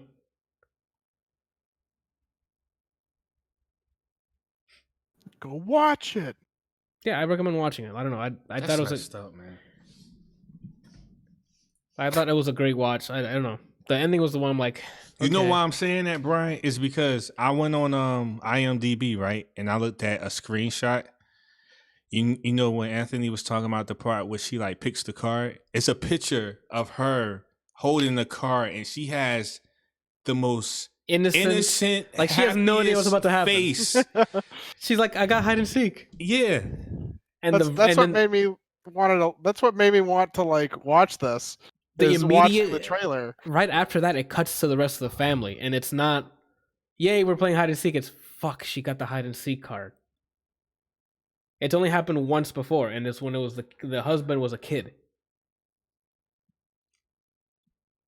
So now it's like it happened again. They're like, oh no, but they got to do it because they believe if it doesn't happen, they die. The family dies because it's. The box is tied. I guess I'm giving more plot out. The box is tied to an. Go ahead. I want to ask you guys a hypothetical when you're done. Go for it. I was gonna say the box is tied to a deal that their ancestors made with the devil, and they believe that that deal is real, or that ritual is real. So they kept doing this tradition. So, and each time they got hide and seek, they've won. So there's no. Go ahead. So, you guys are in this situation. You marry this woman and find out that her family is gonna play this game, right? Same thing. Tries to help you get out. You make it out. Do you stay with the person? I like to go first on this question. Go ahead, Randall. Be my guest. First of all, as soon as he showed me a blank card and put it into an empty box and pulled it out, and there was nothing in there, I'd have been like, so looking at the trailer, it looks like it's more than just it's like a little mechanical box. It looks like you put the card in, it does something, and then it spits out something else. It doesn't look like it's just an empty box that's, oh, you've seen the box? Yeah, The it shows trailer. you in the trailer. Oh. But it doesn't like really show much. It just shows, her holding this box. There's a thing on top that's spinning, and then poof, out pops like a card in a little holder. All right. So it looks like it's some sort of little mechanical box. There could be more cards or something in there, or there could be something that like determines to print on the thing. I'm not really sure. I don't have much context other than what I've seen and what Anthony has said. He I pulls the cards from a deck of cards. So if there was one already in there, it doesn't make any sense for him to put one in if there was already some in the box. Well, then that makes me think that there's like something that prints it on it. But if it's an ancient box that's been passed down since ancestries, they didn't have printing things back then. Then I don't know. Maybe maybe it's like that stuff where you heat up the card and it reveals text on it. It could be that too. Like again, there's a lot of this. There's some stuff here that you got to suspend the disbelief because they're trying to get to the meat of this. And the meat of it is when it says you have 100 seconds head start. Yeah. So like I understand that you're focusing a lot on the box itself, but don't get me wrong, I fully agree with some parts of it. But this is like, you're just this innocent person, don't really know what's going on. The guy hands you a card, and then he just out comes something else. You don't necessarily know that there's nothing else in there. You don't know how it works. It's just this like magic trick where you get a card that has something on it. All right, Randall, you were really eager. You were eager. He was eager to answer. So I'm not like trying to shit all over your answer. Your answer's still that? My answer still stands, man. First of all, he just said that it was passed down. So I'll be thinking just like Anthony was saying, like they didn't have printers back then. How does this thing work? But it did have the thing he's talking about. I've seen movies, okay? All right. That's your answer. I've seen bad things happen. I'm not going to be like, you know what? I'll be all right. Nah, I'm good. In front of all these. No. Nah. I wouldn't get past the beginning of the game. He's that guy that you go to the black movie theater to watch an older movie with because you want to hear his commentary. You don't give a fuck about the movie anymore. You just want to hear him talk about what the hell's going on in the movie because you know that it's going to be way better than whatever the movie is. Unless it's The Shining. So the question was if me and my significant other survive that whole fiasco. Yeah, so you've married into the family. Yeah. She's like, we have to play this game. They explain the rules. Shit starts going down, and then in the middle of it, like, she's like, pops off. I'm trying to help you. I had to pretend that this is what happened, that I was playing along. Mm-hmm. We need to get you out of here. Gotcha. You guys both managed to make it out and survive. Okay. Do you stay with that person? Probably. I mean, why not? Why would you stay with that person? Because the worst, we went through the worst just now. Anthony, she brought you there. She served you up. And I won. She served you up. And we won. You didn't even have to go there. And I won. She could have been like, look, no. She could have been like, look, we're not going to go to my families because X, Y, and Z. Or she didn't even have to tell you why. She's going to be like, look, I hate my family. We're not going to my families. We're going to do this thing here, blah, blah, blah. She served you up. She knew what the family was about. She knew what she was getting you into, and she still chose to bring you there. That has to say something, man. Even if you do survive, it has to say something about her. She made a decision to bring you there. knowing what the consequences could be. Again, the plot of the story is she didn't have a family, so they were there because she didn't have anywhere else to have that wedding. But we're talking about Anthony. I don't know, man. I wouldn't. Yeah, I probably wouldn't have gone. I don't know. You said this is after that, Randall. You're talking as she brought me. That's no. already He's happened. Kelsey's example. He's saying that the game has started, but you managed to escape. Yeah, I won. Yeah, so the story ended. Like, so the game itself has ended. Oh, the Would game you has stay- actually ended. Yeah, Yeah, so would you So stay you saying with that I person? survived? Yes. Okay, so look, listen here. So in your story, do they die? Because I won. So you're wondering Yeah, if the significant that's- other dies? No. That's I what mean, I like, was gonna no. Is the ritual real? Is what I'm asking. So I mean, No. does their whole family? So it's not real at all. No. Then I'm calling the cops because they've been killing people and throwing them somewhere in the fucking house, unless they just burn it like the Walking Dead. They're murderers. Then, if it doesn't work, and if it does work, my partner's dead because she would explode. So even though she tried to help you get out, Or burn, or whatever the hell Satan does. so even though she tried to help you get out, you still leave her, or you still turn her in. She's a murderer. That's the only way it would end. If it's fake, that means they've been killing people for no reason. If it's real, she'll die. I don't have options. We're not going to be together because one of those things is true. Nah. Bryant, same answer. I thought of it as a different way. As I didn't think, they're murderers. Like when he said that was the worst case. I thought of the part before. So either it's real and I'm single again, Yeah, because they will Or- die. or it's not real. I didn't think the murderer thing, but that's better than what I thought. I would have gotten a divorce because that means if we have kids and my kids marry somebody, that means somebody else has to play the game. I mean, if But- you still associate with that family. But also, like, the card is not always hide and seek. It could be a regular board I know. game, and That's then no one fine. has to die. Or I divorce them, and I don't have to play that game. Okay. And this movie also a thing that The Quiet Place does. It shows something. It's like, this will be important later. Okay. It does a bunch of that. All right. New hypothetical, because I want to play off of what Anthony said.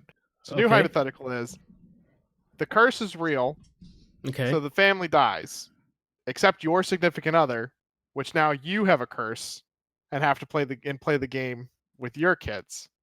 What the? It's not by kids. It's newlyweds coming to the family. Right, as right. in- But like, you have kids. They get. Oh, I they see. Oh, get okay, I'm married. sorry. I get it. Yeah, I get So it. And so they the bring curse passes one way or the other. Either the family keeps it, and then anybody who marries in to that family has to keep playing, and then the person who marries in, if they win, they and their significant other survive, and the rest of the family dies, and then the curse passes on. So which means that now you and your significant other have to go around killing people in order for y'all to survive. That's if we no. That's if we add someone to the Yeah, well, that's he's if you guys- saying if you have kids and they get married, they have to play the game. Yes. But that's If I don't get kids, then what happens? Then I guess the curse just dies with you. But the significant other, like, I'm trying to create a scenario where the significant other survives, so that Uh-huh. you are forced a choice. You either stay with them or don't. Well, so then my next question: what happens if we divorce? Do I die immediately because I'm out of the family, or like, these are questions that need to be? Yeah, that's what I'm saying. Like, there's I'm trying to eliminate loopholes. Yeah. But why would you die if you divorce her? I'm just asking what this universe does. That's all I'm Yeah. asking. I mean, this is a hypothetical that I'm just Yeah. like creating off the top of my head. I don't.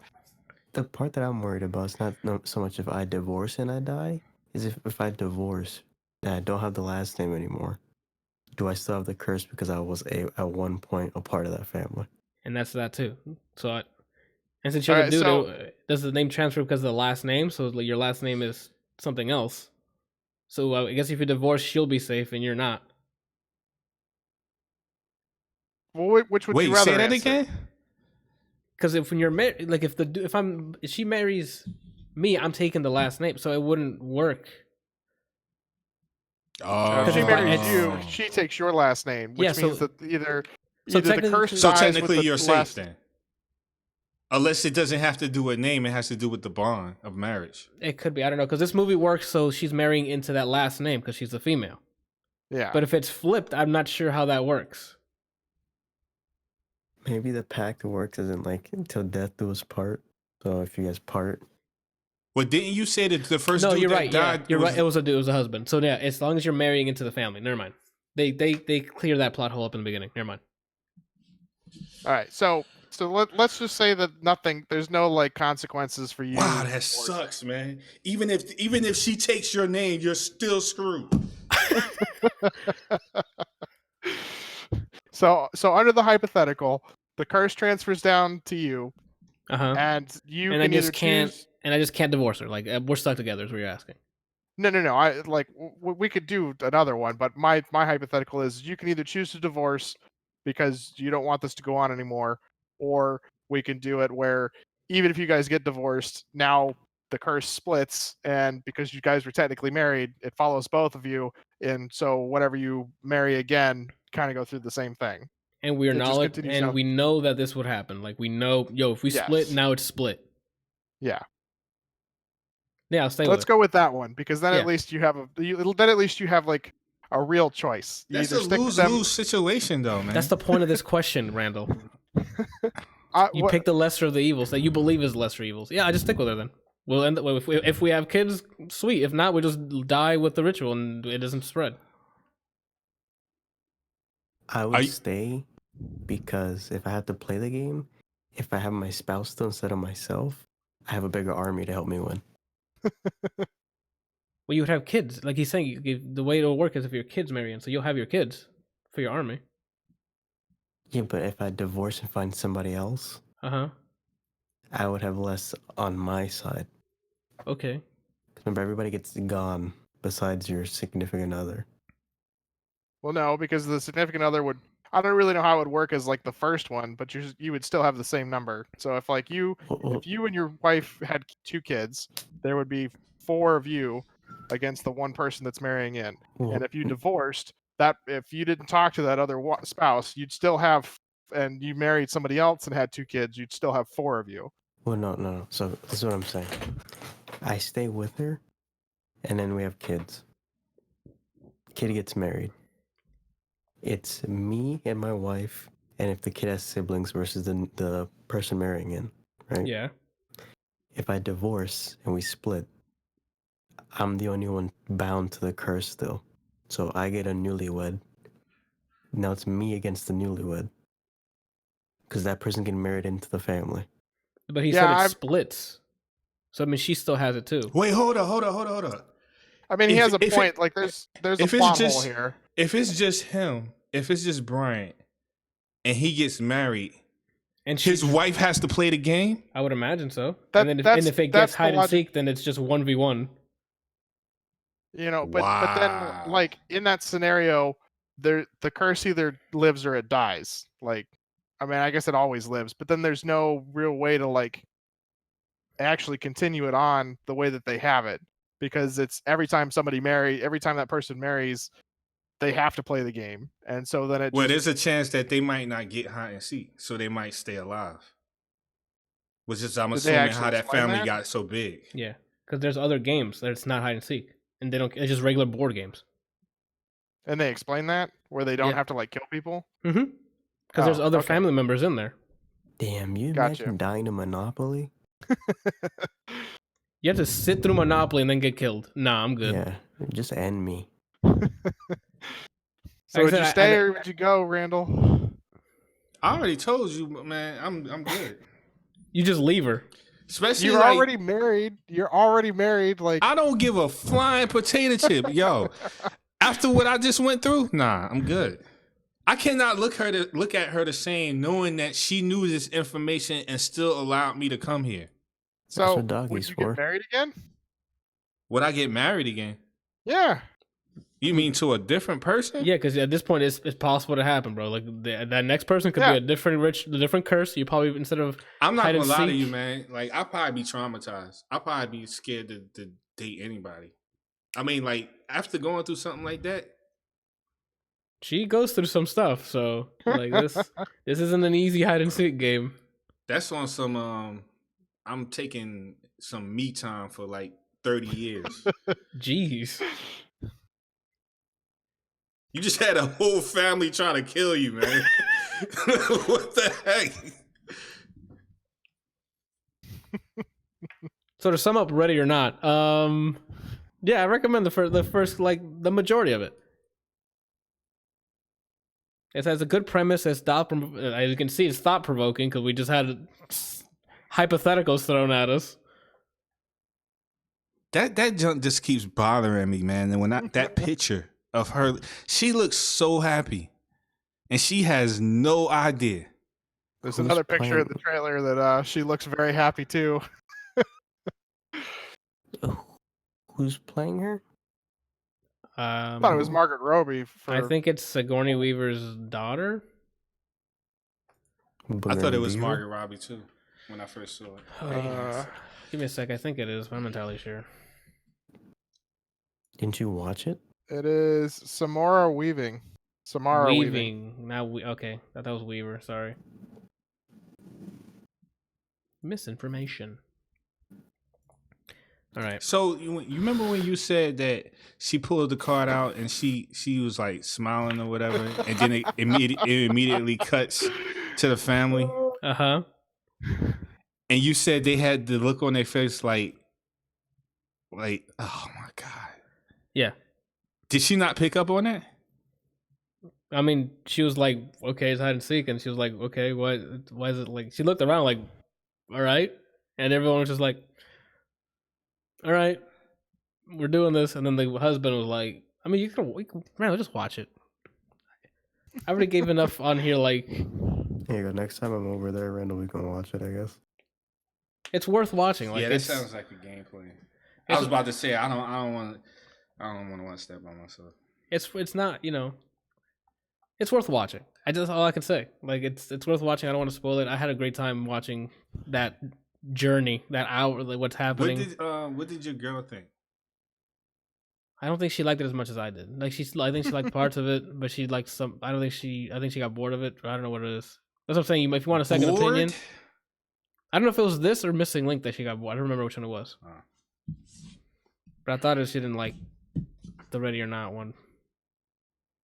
I'd have to ask her. So that would be your good second opinion of whether or not to actually watch this. Anywho, that wraps up our episode. Wait a minute, Kelsey, you didn't answer your own question.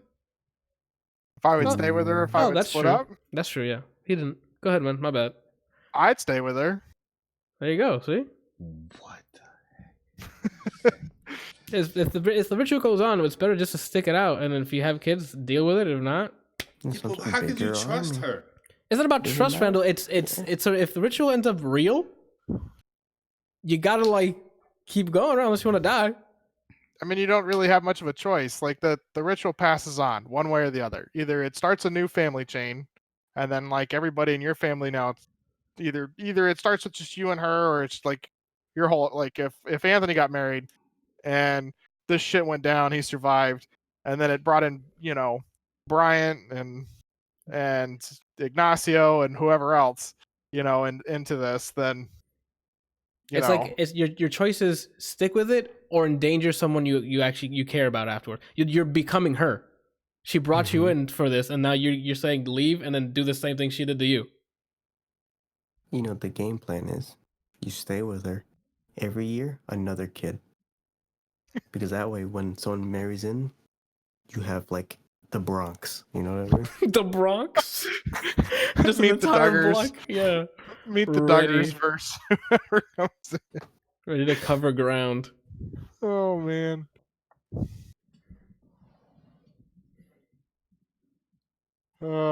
That's funny. All right. I honestly didn't expect to talk about Ready or Not for this long. I think that's everything, right? We came back with a bang, guys. Out of all the movies that you saw over the break, yeah, which one would you say was the your best one? I guess.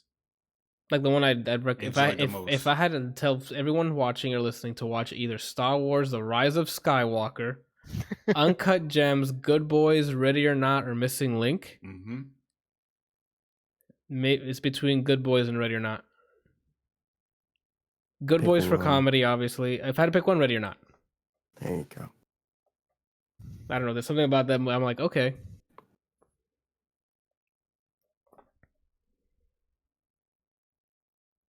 Yeah, Ready or Not. I had to think about it just in case.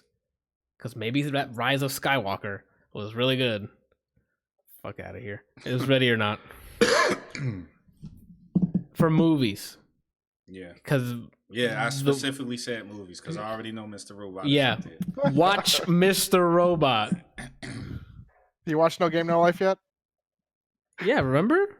I haven't seen the movie yet, though.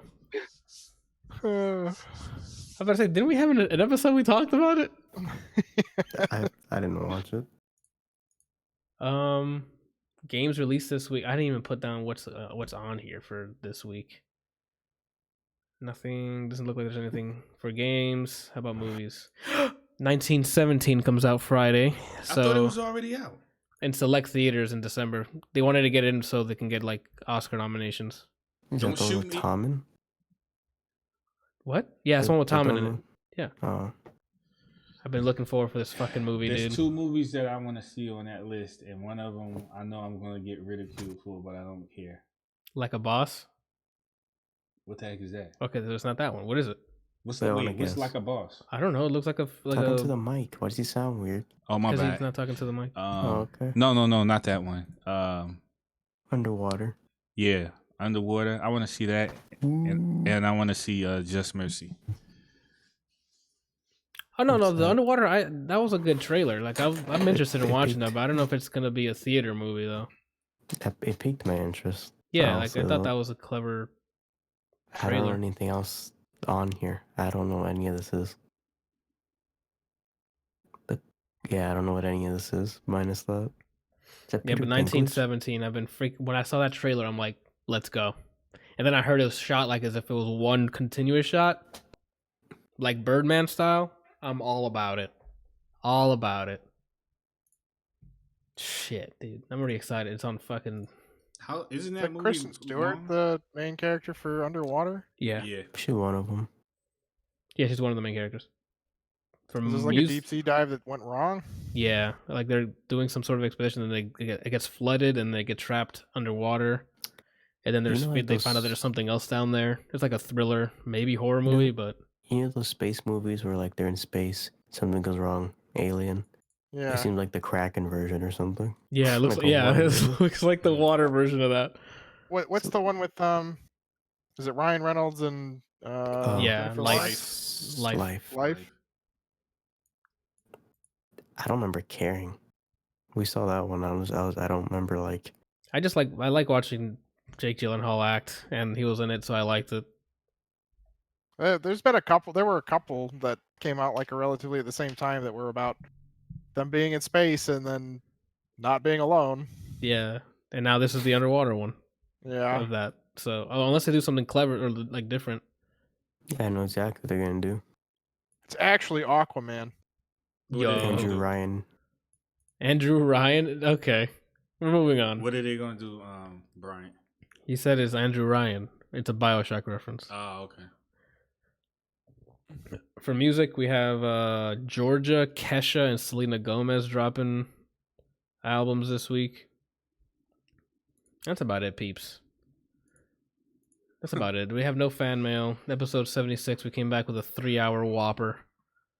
You know what I just thought about? What's up?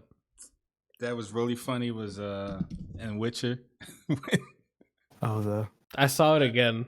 I saw that part again, and I like, yes. What did I don't know what he gave him to drink. It was like a good 6 second stare. Like he pictured 73 different ways to kill the man. What? I missed something. What just happened? Oh, There's a scene, we don't want to spoil it for him. There's a scene in The Witcher where he goes up and gets a drink from the bar. That's all I'm going to tell you. So when you see him at a bar getting a drink, look at Geralt only, and you'll understand. And that made us laugh. Randall was like almost peeing himself. because it looked like he wasn't acting. It looked like somebody on set really Like gave him pranked something bad. Like it looked like they were rolling and someone pranked him as if after they said and go and and whatever the heck they say. Not cut. What is it? An action. There we go. Goodness. Yeah, that I saw it again while Janiana was watching it, and I'm like, it's still good. It's still good. I was scared for him. I'm like, he's like, yo, I don't care that the cameras are rolling. I'm gonna beat your ass. Oh gosh, and that is episode 76 of the ADLR podcast. I'm a liar. I'm a fat liar. What are you guys doing this week? Yeah, I'm like, I didn't even ask what you. Kelsey's already yawning. We're not used to this. It's 11. It is 11. Jesus. Yeah, Kelsey, what you doing this week? It was like 10 o'clock 10 minutes ago. All right. I think we spent 45 minutes talking about fucking Ready or Not. Yeah. Let's see. So Thursday, taking my first Muay Thai kickboxing class. Other than that, just work. Gotcha. Okay. Gonna become the next Sagat. I gotta show Ooh. Brian how it's done. Never. What do you mean never? You're supposed to be encouraging him to be. Hey, he can be 8 on. Didn't you used to do That hurt. Krav Maga? I'm taking Krav as well. Monday was my first Krav night. Oh.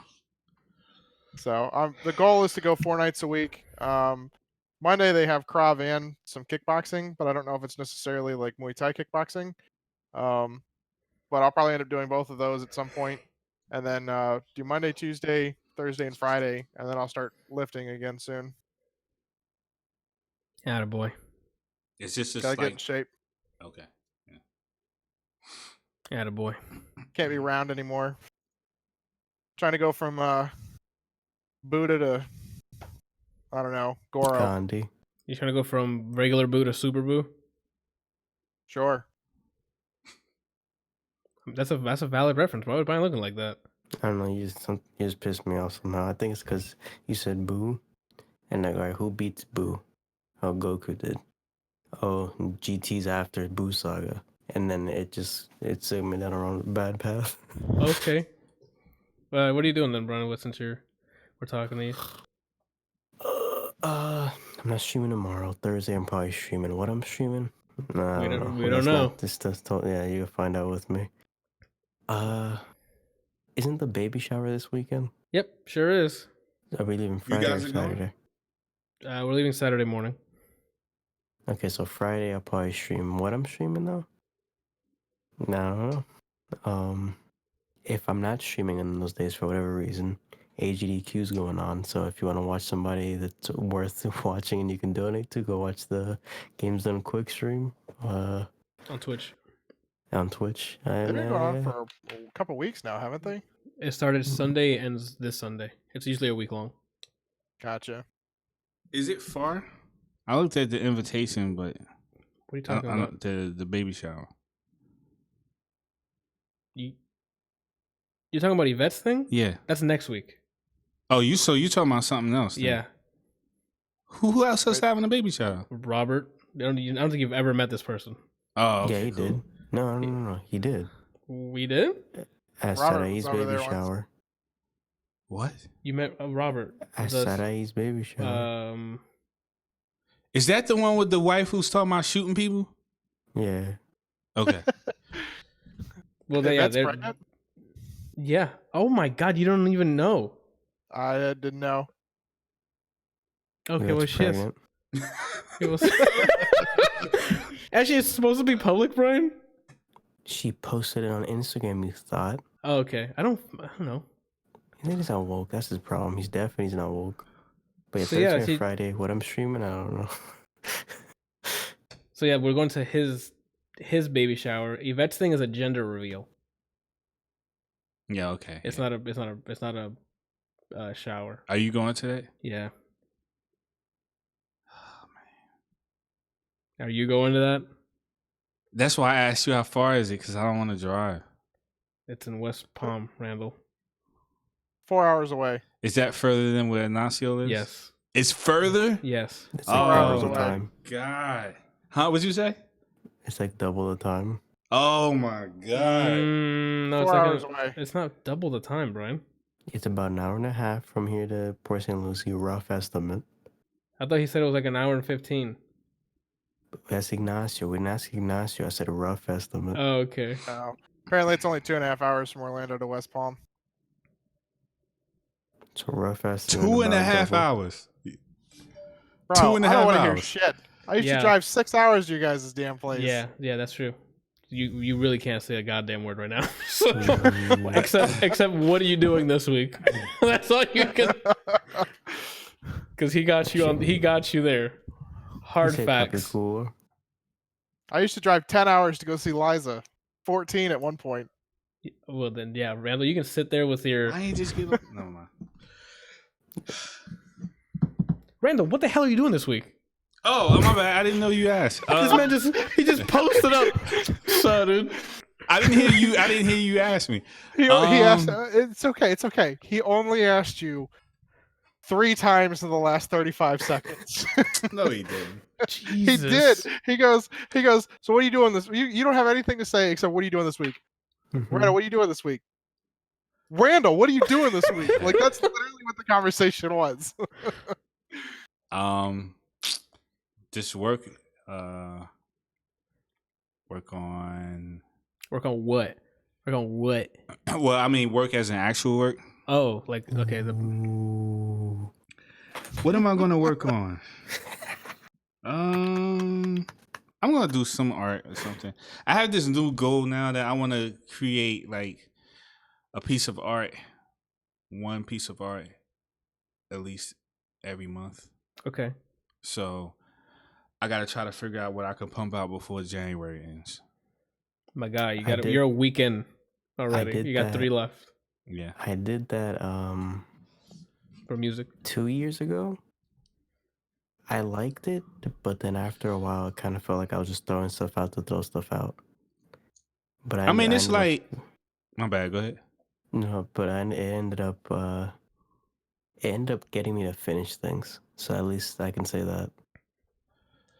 I mean, my main goal is going to be to try to get something out, but it's like if I don't meet the deadline, I'm not going to push it out to the public if I feel like it's not done. Like there's like 2 sets of done. There's the it's not done, and then there's the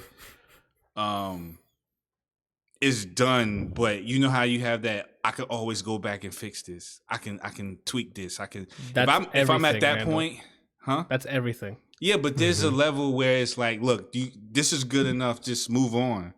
If I get to that point, then I might still push it out to the public. But if I get to a point where I'm not genuinely not finished, then I'm not gonna rush it because I'd rather have the quality over the quantity. But my goal still is to try to do one thing every month. If you don't finish it, you can always go back. I mean, you see a lot of art pages that are like, oh, and they'll just have the sketches, and then like a month later, they'll come back fully like detailed and shadowed and colored. Yeah, I could probably do something like that. It's not like a song where it's like, if I just put out 3 snares and then that's all I got on that song, I'm not gonna put that out. Why not? Be hot. And Don't over tell 2 me. years, you have an entire orchestra. He said 2 years. What are you doing, Anthony? Ooh, pussy. Yeah, bitch. What are you doing? Slut ass fucker. Look at this bitch ass, thought ass, trifling ass. So tomorrow, this week, Monday, I came back streaming. I streamed a bit of Risk of Rain. I had like the best run I've ever had in Risk of Rain 2. Yeah, but he ended early. I ended early because I was going to swap over to Modern Warfare. And apparently I just had to reinstall my shaders all over again because they decided I needed to do that. I don't like that word. Shaders? Swap. It sounds sexual. What? Swap. Randall, you can't hit me with that at 3 hours in. What the fuck do you mean it doesn't it sounds sexual, Randall? It does. Don't you walk around saying cream pie? Yeah, like that I'm is talking about the what? No. The cakes. Hold on. It doesn't matter what you're talking about. We're talking about sounds. Cream pie sounds clean to you? Sure. Get the fuck out, Randall. What? Why would it? Walk into work tomorrow and start up a conversation with cream pies out loud. Randall, Go if ahead, I do walked it. up to you, if I walked up to you and I said, I'm about to go get a cream pie, you want one? What's your first reaction? I don't know. I mean, who we sharing? Wow. All right. That's the correct one, yeah. Did I tell you did I tell you guys how my brother got me into his work's Discord? No, Did I tell you guys about that?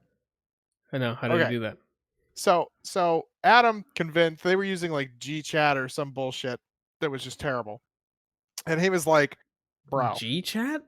yeah." What is that? He was like Google Chat.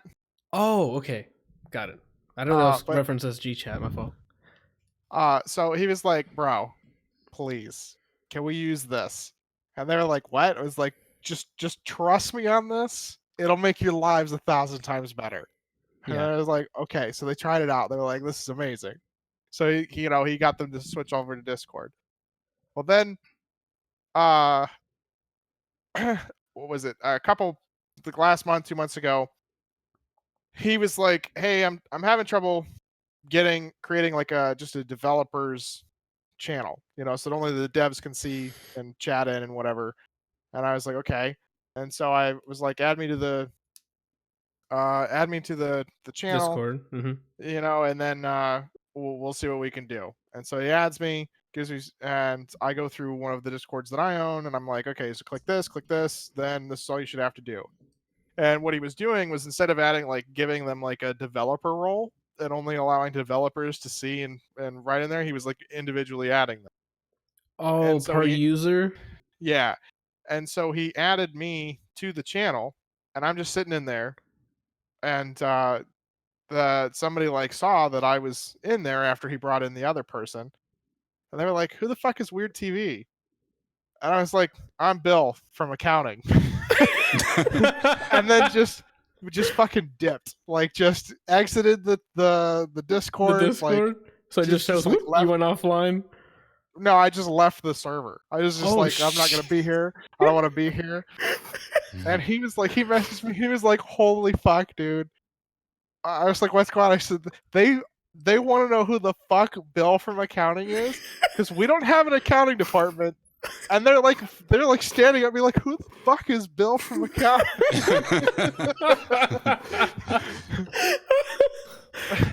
and so what was it? So he was like, he started laughing and then told them that's my brother. He was just helping me set up some of the stuff with Discord. And his lead was like, "Can you bring him back in here? It'd be nice to have, somebody that we could ask questions and things to." And I was like, "Sure, fine, whatever. Like, you could just ping me." Uh-huh. And so my name in the channel is Bill from accounting. Wow. That's excellent. But Okay. I wish I could have just been in the office for them just to be like, "Who the fuck is Bill from accounting?" They're checking the parking lot to see, is he Wi-Fi'd in from the van? Yeah. That would have been hilarious if you orchestrated it so you ordered a pizza to their building under that name. Oh my god, that would have been Holy shit. that would have been Ryan's- incredible. Ryan's got big brain moves right now. That would have been great. All right. But that's what I should do. I should order a pizza to his office and say it's for Bill from accounting. And they're gonna be like, "That motherfucker, you son of a bitch, I'm in." All right. What was I talking about? Oh, Risk of What Rain. you doing? Yeah. What was I doing? I played Risk of Rain on Monday. I'll probably be streaming tomorrow. I don't know what though. Maybe some more Risk of Rain if I'm up to it. Or maybe some Modern Warfare now that the shaders are installed. Kelsey, we haven't played Reach together yet. No, we haven't. I've noticed that because I'm like, oh, I have Reach installed. Oh wait, we never played Reach with Kelsey. I haven't seen some melees across the fucking map. Yeah, I finished the story and then I haven't played it since. Got it. You want to play it this week? Is it on stream or? Sure, I'm down. We I'll can do have that. to let me find out what time I can do stuff, and we can come up with something. When are they adding something besides Reach to the collection on PC? Oh, I don't know. I don't know what the I think timeline they're adding is. them all in order, aren't they? Yeah, Like next it's one's gonna go Halo Reach, 1. and then 1, 2, Yeah. 3, whatever. And 4. Yeah, I wonder when they're gonna add ODST. Hopefully never. No, they're adding ODST as well. Yeah, it's ODS. Where is it? So the Master Chief Collection comes with like all of them except for whatever like the 5. latest one is. I think it comes with everything but 5 and 6. Is it 6? The new one, Halo Infinite or whatever the heck, the one we saw that cutscene for. Oh, That's number 6 technically. I still haven't played the story for 5. I thought the story for 5 was pretty cool. But I haven't played we're gonna anything since 4.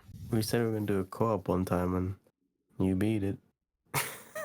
Yeah, Did so we? they have Yeah. Reach, Halo Combat Evolved Anniversary, Halo 2, Halo 3, Halo 3 ODST, and then Halo 4. I feel like there's more. No, I that's thought it. there was more. Because 5 and 6 came out after That's the right. Chief after They the don't collection. count Halo Wars. No, they don't. I played the demo for the first one. I wanted to play them, but I never did. It's on Game Pass. Yeah, but I already have it. I showed you guys my list. Yeah. I have to do this all before April. What do you have to do before April? Get through my Backlog. game backlog. What happens in April? Cyberpunk. Oh, I was thinking of PoE. PoE doesn't come out until the end of next year. Brian leaned into his fucking camera like, tread lightly. Well, I thought Cyberpunk was coming out at the end of this year, but it's possibly PoE. No, at the end of this year is the new Guilty Gear that I'm hoping comes out on PC the same time as PS4. I'm gonna be depressed. So I guess we can do it Nobody on likes Thursday. consoles. Brian, did you want to play Reach with us? Because that's when I guess it'll be Thursday then, because you can't stream tomorrow. Either Thursday or Friday. Friday would work better for me because I think my class is from like 7:30 to 8:30. Okay, so then not Thursday then, because one of those days, a friend of mine is trying to start like a community for fighting games and do like bi-weekly tournaments, and so we're trying to see what map, like trying to play things out and see what feels comfortable on one of those days. What That's game are you another gonna be thing. playing? We're playing. There's a tournament for each game. So there's Tekken, there's Dragon Ball Fighters, there's Street Fighter 5, Smash Ultimate, Rivals of Ether, and then Modern Warfare. What the fuck? Modern Warfare? Gunfight? Yeah, gunfight. Okay, I'm like, that's weird. You're weird. Okay. And okay, that's one thing I didn't put on here. I've been doing for whatever reason almost a week straight. I've only played Street Fighter 5, and I'm gonna end it on that. Who are you playing as? Sagat? Who did I You wait better 3 not years say for? who I think you're gonna say. Who? Who am I waiting 3 years for? Sagat. Oh, okay. He thought you were gonna Who are say you Gil. Well, I did play Gil. Well, that's his I've new tried main, him. I think. So that's why he's like, he doesn't want the same parasol thing to happen again. Mm. No, I'm in Gil. Okay. All right. So yeah, I guess we'll sort it out what day we can play Reach then. If not, I'm probably gonna be streaming Modern Warfare. All right. Yeah, okay. That's about it. So I'm doing this week. Then I'm going to the baby shower this weekend. And I don't know when, but I'm watching 1917. I don't know when. I'm watching it though. I've been waiting for this fucking movie. Gotta watch No Game No Life. I just have to watch the movie, not the show though. Well, that's No Game No Life. It's titled the same. It's not like the Dreams of Infinity or something. Let me see. They usually make a movie and then they have No like a Game No Life subtitle. 0. Yeah, you see? Okay, there's a difference then. The heck? If we're talking about things you need to watch, people we need go. to watch. Kelsey, you have 72 hours to watch Spider-Man: Homecoming. I'm cursing your family. And that has been episode 76 of the ADLR Podcast at a whopping 3 hours and 20 minutes. Oh, fuck GT Goku. There you go. Yep, we're back in the groove now. Yeah, well, last night I took an L, but tonight I bounced back. I want to be mad at him, but I just yep.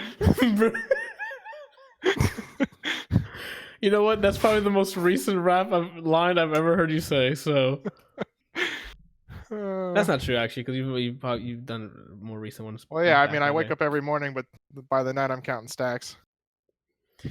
Thank you guys for watching. You can go to adlrplays.com for all my content. Make sure to go to patreon.com/adlrplays if you want to support this shit. And I'll see you guys next week for episode 77.